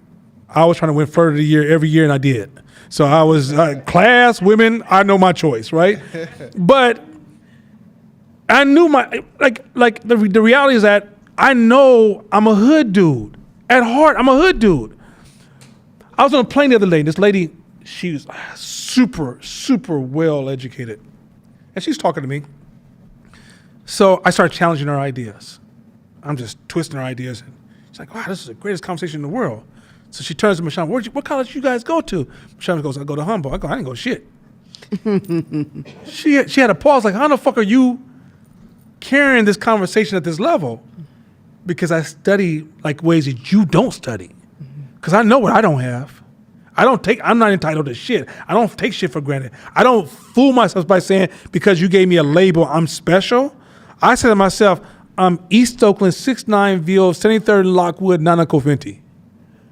And then first day I forget that shit and start drinking the juice like, oh, you doing great, you doing it. No, I'm East Oakland Nana. That means if I start reading and start practicing, I can get emotional and make the same fucked up, non-stoic ass decisions. So my ability to stay stable in a storm coming, be like, okay, let's put my umbrella up, put my jacket on, we're gonna maintain our course, got the right tires, we're gonna get to the end. Now he went through that storm really smooth because my rituals got me through that.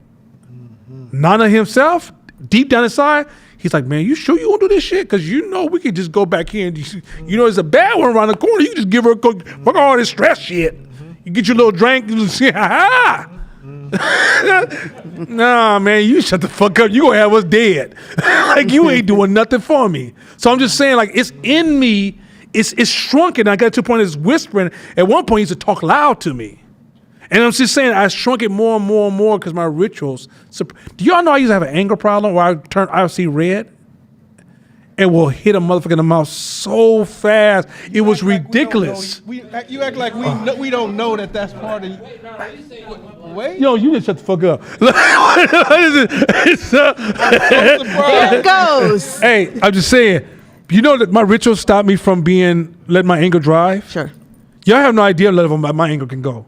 But like, I get hit in the chest all the time by something happens to me, to my emotional chest. And when people hear it, bow, I go, okay. You did it on purpose, didn't you? I see the move. Old me don't give a shit about none of that. I see the move, you did it on purpose. Oh, she like, this motherfucker hit you? Your manhood's on trial, right? Even when my daughter does crazy shit and my wife be like, oh, I'm like, whoa, freeze. Now you don't went emotional, you matching your daughter. By the way, side note, defending yourself against small level talk or getting into arguments about small level shit makes you small. It means that you don't get a chance to raise above that frequency. So that's why a lot of times when people bring small issues to me, I'm like, I don't care. If I start to engage it, you understand that's in me. And I can get distracted with that shit. It's like, that's my form of mental scrolling, is gossipy. So I purposely have to tell people, I don't give a fuck. That's another ritual I practice. If I start breaking it, because Tone is like, I love Tone. That's like a brother there. Tone gossips with me. I love Court. I can't let these cats come to me silent. I can't let these cats talk to me like, oh, I love them, so I'm going to give them a pass. No. A real close friend of mine is like, yo, now I'm getting married. You coming? Bro, why the fuck you gonna ask me that? You know I don't do that shit.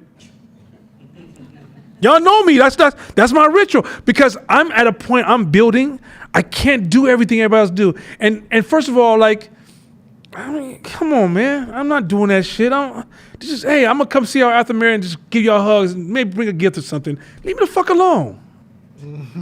Right? And I'm not mad about it. I think that's a beautiful thing. You have a wedding and people showing up. It's just, I can't be at all these fucking weddings. Y'all get married too fucking much. Y'all need to all get married the same week and then leave me the fuck alone. Then I might come. But I can't be every weekend. I got yeah. And then I'm shopping, putting clothes on, showing them getting the car. And then even when I get home, I'm tired because I've been at the motherfucking wedding all day long. No, fuck your life. I can't, because if I respond to your life, where's my life? That is the main shit. Huh? I feel like that's a great reality show. People just auditioning to try to get you to go to their wedding. I keep headphones on the whole time. What'd you say? So I'm just saying, like, once you realize every decision you make, even the ones you're making in joy and happiness, is a cost. Cost of opportunity is a game that I'm playing at all times. Everything I do is a cost of everything I join, everything I connect to, everywhere I sign my name, the insurance you do or don't buy, the type of car you purchase, the clothing habits you have, any rituals or hobbies you have.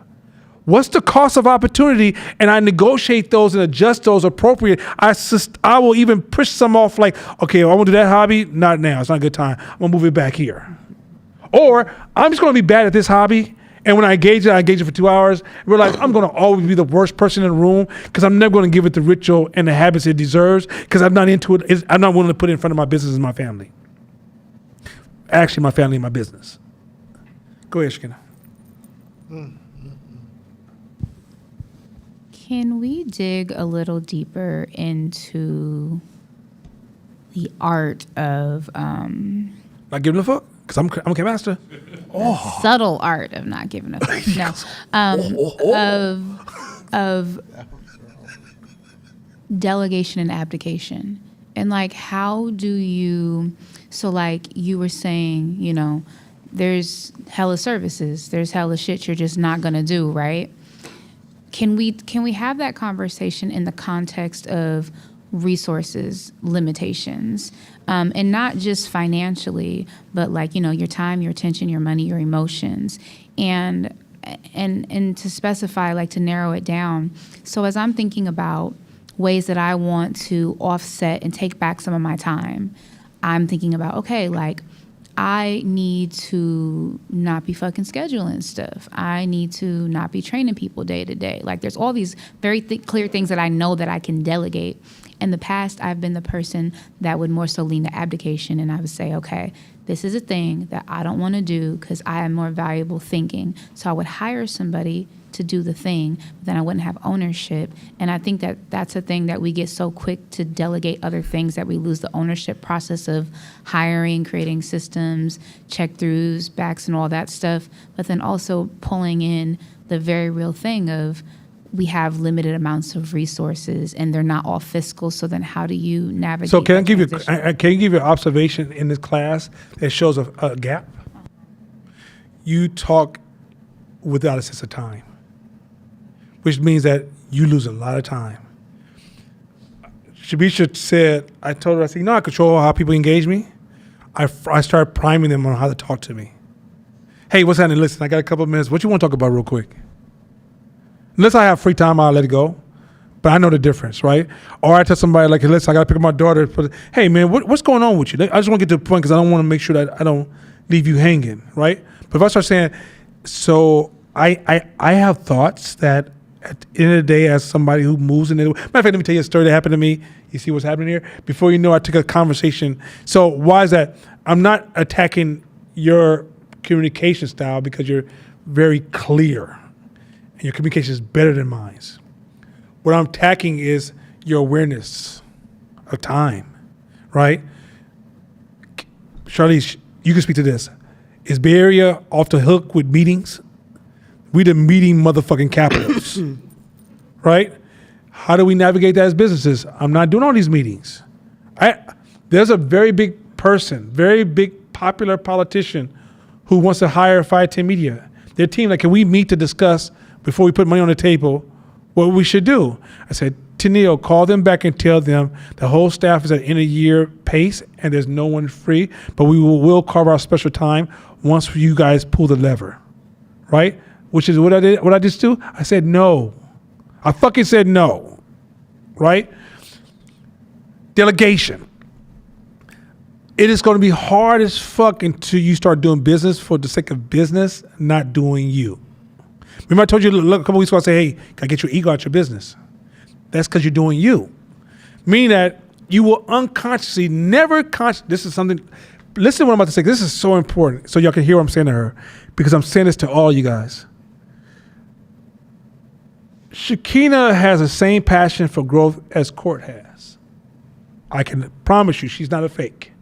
She's never sat in this class and said, I want to grow, and you like, yeah, I know you don't want to grow. That motherfucker want to grow. What gets in her way is the invisible connection of herself to her business. So instead of her running that business that can let a flaw happen, she's doing her. And she ain't letting that flaw happen. So when it comes time to delegate, you can't move in that chaotic space of fluctuation of quality, right? He's going through fluctuation of quality. Now he's gonna get it. He's gonna get it there because there's a bridge from you doing everything perfect to your team is not gonna do things so perfect, right? Can you tolerate that? Or do you just drop all your weapons and go back in the field? I mean, drop all the computers and go down to the field and start grabbing the weapons and start fighting with them, right? That's you. As opposed to saying, hey, listen, on Saturday, got this stuff coming in. Lisa, can I pay you $40? I mean, it's not much, I know, but can you just make sure that equipment get in, bring your phone, get on the phone when it gets there, have conversations. You at the park, throwing the baseball with your daughter. I'm just using some corny, but just sake of, I don't know what the fuck she'll do. But I'm throwing the baseball back and forth, bonding with her daughter. Phone call comes in, takes 10 or 15 minutes. But you don't realize Lisa used 3 hours waiting, opening door, all this shit that's just like, why the fuck are you there? What's the value of that? Well, she may not put it in the right place. And what would be the kind of solution if it is in the wrong place? Can it be moved? Can you get on the phone when they get there? Because I'm the fat guy who's lazy. I'm going to figure out a way to find somebody else to have their feet there because I'm not going to be there. Because if I'm there and I'm here and I'm here, it compounds. It starts off soft and subtle, right? Like, oh, what's the problem with me being there? Oh, whatever. But then you don't realize how it just shifted your whole fucking week. Now you're chasing your week as opposed to running your week. Mm-hmm. At the end of the day, you got to make decisions to run shit, not chase after I got shit done so you can make your companies feel consistent. You got to run your company so it actually goes beyond just being consistent and it is improving. Because you be consistent. The reason China is catching up, is about to kill America unless America changes, which is possible because America is known for the ability to change like this. Chinese car companies, I'm not sure if I posted in the group, dopest insights ever, but Chinese car companies are surging on American car companies, not because they're being subsidized by the government. Don't get that shit twisted. They built their car companies from the ground up, so their procedures and their budget, they're way better optimized. So the cost is being saved in the optimization of bringing the product to the market. America takes 5 to 6 years to bring a new car to the market. China does it every 12 months. Crazy.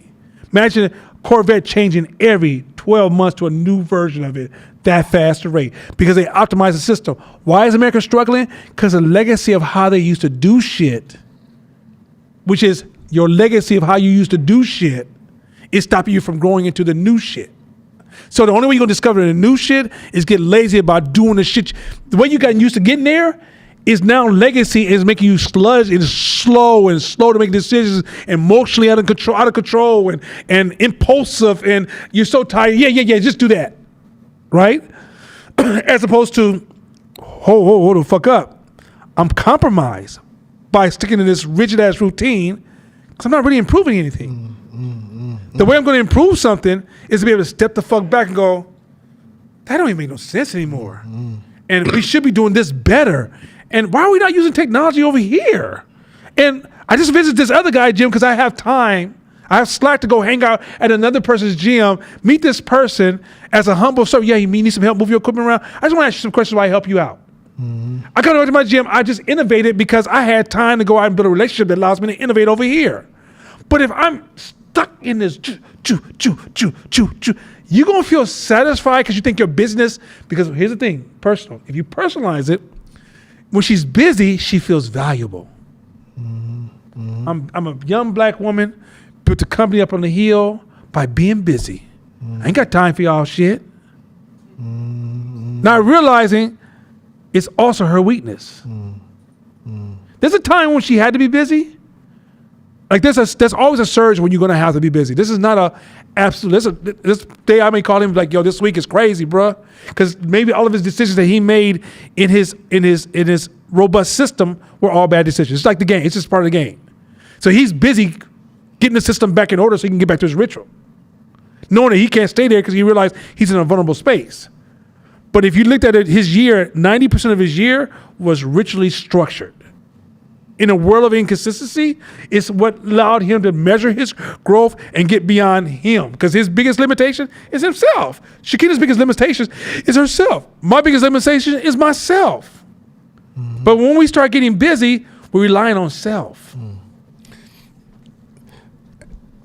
Remember, Nana taught several times optionality thinking, right? To me, this is important. Think about the optionality thinking classes, the time spent teaching you optionality thinking. If you take that, you put it here, you go back to this question of routine and rhythm. And a lot of us in this room stuck because of our routine and rhythm. I can't figure out, I can't do it consistently because these things pop up. Busy, this happens, that happens. But we're also screaming underneath that is saying, I don't have optionality thinking. I don't have optionality thinking. That's true. I have fixed thinking on one thing. This is how it's going to work. And if it don't work this way, it's all fucked up. Optionality thinking says there's 15 different ways to do all these things. So if you're always you got to go in manual mode and start playing with the idea of like, I want to do it this way, but what if this is not an option? Is there another way I could do it? Is there 3, 4? And the more you're able to spread out different options, the easier it will be for you to manipulate your day to get done whatever you need to get done. It's all about optionality. It's I'd rather die on the vine doing it my way than finding the way. The way says, let me get creative about how I can make this happen. This gym shit, my work, everything. Let me play with different ideas. It's optionality thinking. So all the difference is practicing the muscle of having options. If you can't work out at 5, then you can work out at 9. If you can't work out at 9, you can work out at 11. In worst case scenario, you're gonna be there at midnight. Mad as motherfucker, but getting through it. But getting through it. And sometimes if you miss, I punish myself. That means I gotta work out 2 muscles today. But I give or the weekend, I gotta make it up on the weekend. Like, you find ways to make it happen, but it's optionality thinking, and it is a way. It's 24 hours with kids, with a family, with a husband, with a wife, with single parent. There's a way, and I know it seems uncaring to say it, but it is absolutely. And how bad do you want it? There's a place where all of this optionality and all of this fluidity feels exhausting, because it feels like choice fatigue at times. Which sounds but that's it. That's strengthened by your rituals. Okay. All of us would feel. We would feel choice when I'm working out. I'm refueling. If you look at the neuroscience, I'm refueling the brain to survive in that space. Once I get to a point where I'm breaking the routines, that's the shit that happens. Fatigues, stress. All these things are happening. You're victimized by the rituals. Help you grow in those areas, and those things become small to you. Got it. So some of the things that we do every day, it's going to break most people. Just like if you came to work out with me now, or you came to work out with Shakina now, she going to make most of y'all throw the fuck up. Because you ain't trained like that. But let you train for the next like 3 or 4 years with the idea I'm going to train with Shakina, you'll get through it. And if you keep working out with her, after a while, it becomes your norm. Mm-hmm. So what I'm saying is that there's levels to this shit. And if you're not at a certain level in this shit, it's a different kind of, oh, it's so stressful. Oh, I'm so tired. Oh, I'm so sad. But you start practicing those routines, all of a sudden you be like, yo, I flipped that, this, the other. It's nothing to me. I just, woo. It's nothing to me. Like, you hear us talk about problems, and it seems like we speed talking. Mm-hmm. But it's because it's a strength that we work on all the time when things are good.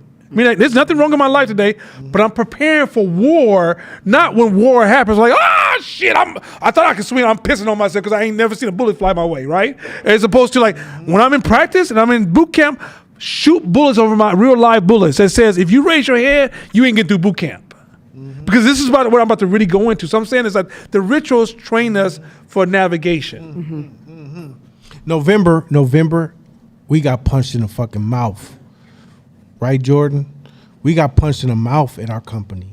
And so yeah, I wanted to crawl up in a hole just like everybody else. Because it was like 58 late orders. 58. Because of whatever turmoil is going on in the countries that we get our product from. So how do we navigate one customer at a time? It's not from normal just waking up every day. It's thank God I put myself through these kind of rituals to prepare for this, so that everybody's like, what are we gonna do? Every day we gonna work through it and get through 1, get through 2. Now it's 20 left. All right, well, what's going on with the 20? Well, everybody else is okay, but now let's get through the 20. And so then people saw the kind of the clouds lift, and now people's moods change. But if I wasn't doing the work, we would all lost it, because I can't. If you losing it, then I'm gonna lose it. So you're preparing. When you say that, that is the realest shit you ever wrote. You are preparing. Your rhythms and routines are preparing you for the downs. And if you don't prepare for the downs when it goes down, you can buckle up under that pressure. Like, it's the realest shit. So I know we way past class time. I just want to share a quick story that may save some lives. It's the end of the year, and my wife's father just passed 2 nights ago. By the way, right the night before, I had to do a photo shoot. That, bro. Yeah, thank you, bro. And I still got to do the photo shoot on. I'm talking about fumes. Woo! Sydney was riding with me. That's my dog. He was rolling with me though. But so, you know, you guys know that I've been dropping the weight, and I brought my sugar count down by 5 points, but that's still kind of slow. So we're gonna do another check in 6 months. So when they told me that, I'm like, oh man, this shit's crazy. This is me when I'm saying this, because he died of cancer, but before he had cancer, he had diabetes. Diabetes is a host to a lot of shit, like cancer, or prostate, sexual dysfunction. But I feel sorry for those poor souls. So sorry, sis. I gotta take a moment and do my own commercials. Anyway, so brought to you by Viagra. Anyway, point is this. I'm joking. I'm really going way. I'm doing that Josh shit. Anyway, so but side note, science is moving, right? So she's like, yo, Nana, come back in. And, you know, in 6 months, because your numbers, she goes, first of all, to drop by 5 points is kind of crazy. That's so hard to do. So I have faith you probably can still go because of lifestyle changes. But at some point, your insulin resistance may get to a point where you have to take medication. So my brain is about medication. When I was 20s and 30s, I heard people like, ugh, I don't want that shit. Then she's like, yo, and she named it, she was this new drug they just invented that helps you get your insulin levels up to bring it down. I was like, oh, what's shit? I said, give me the name of this shit. Give me the name of this shit. Now, mind you, I'm dropping weight. So don't think weight loss or exercising necessarily connects to it. And of course, my brain's going, I don't take no fucking drugs. I don't take no pills. I just take vitamins. So I'm punching this shit up. It says, oh, this new shit was invented by Stanley called the miracle drug. Black people, hear me out.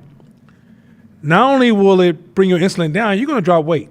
The worst side effect is you're going to probably throw up or have diarrhea for 2 weeks. And after that, you can see a huge difference in everything from weight loss to sexual functionality to everything, right?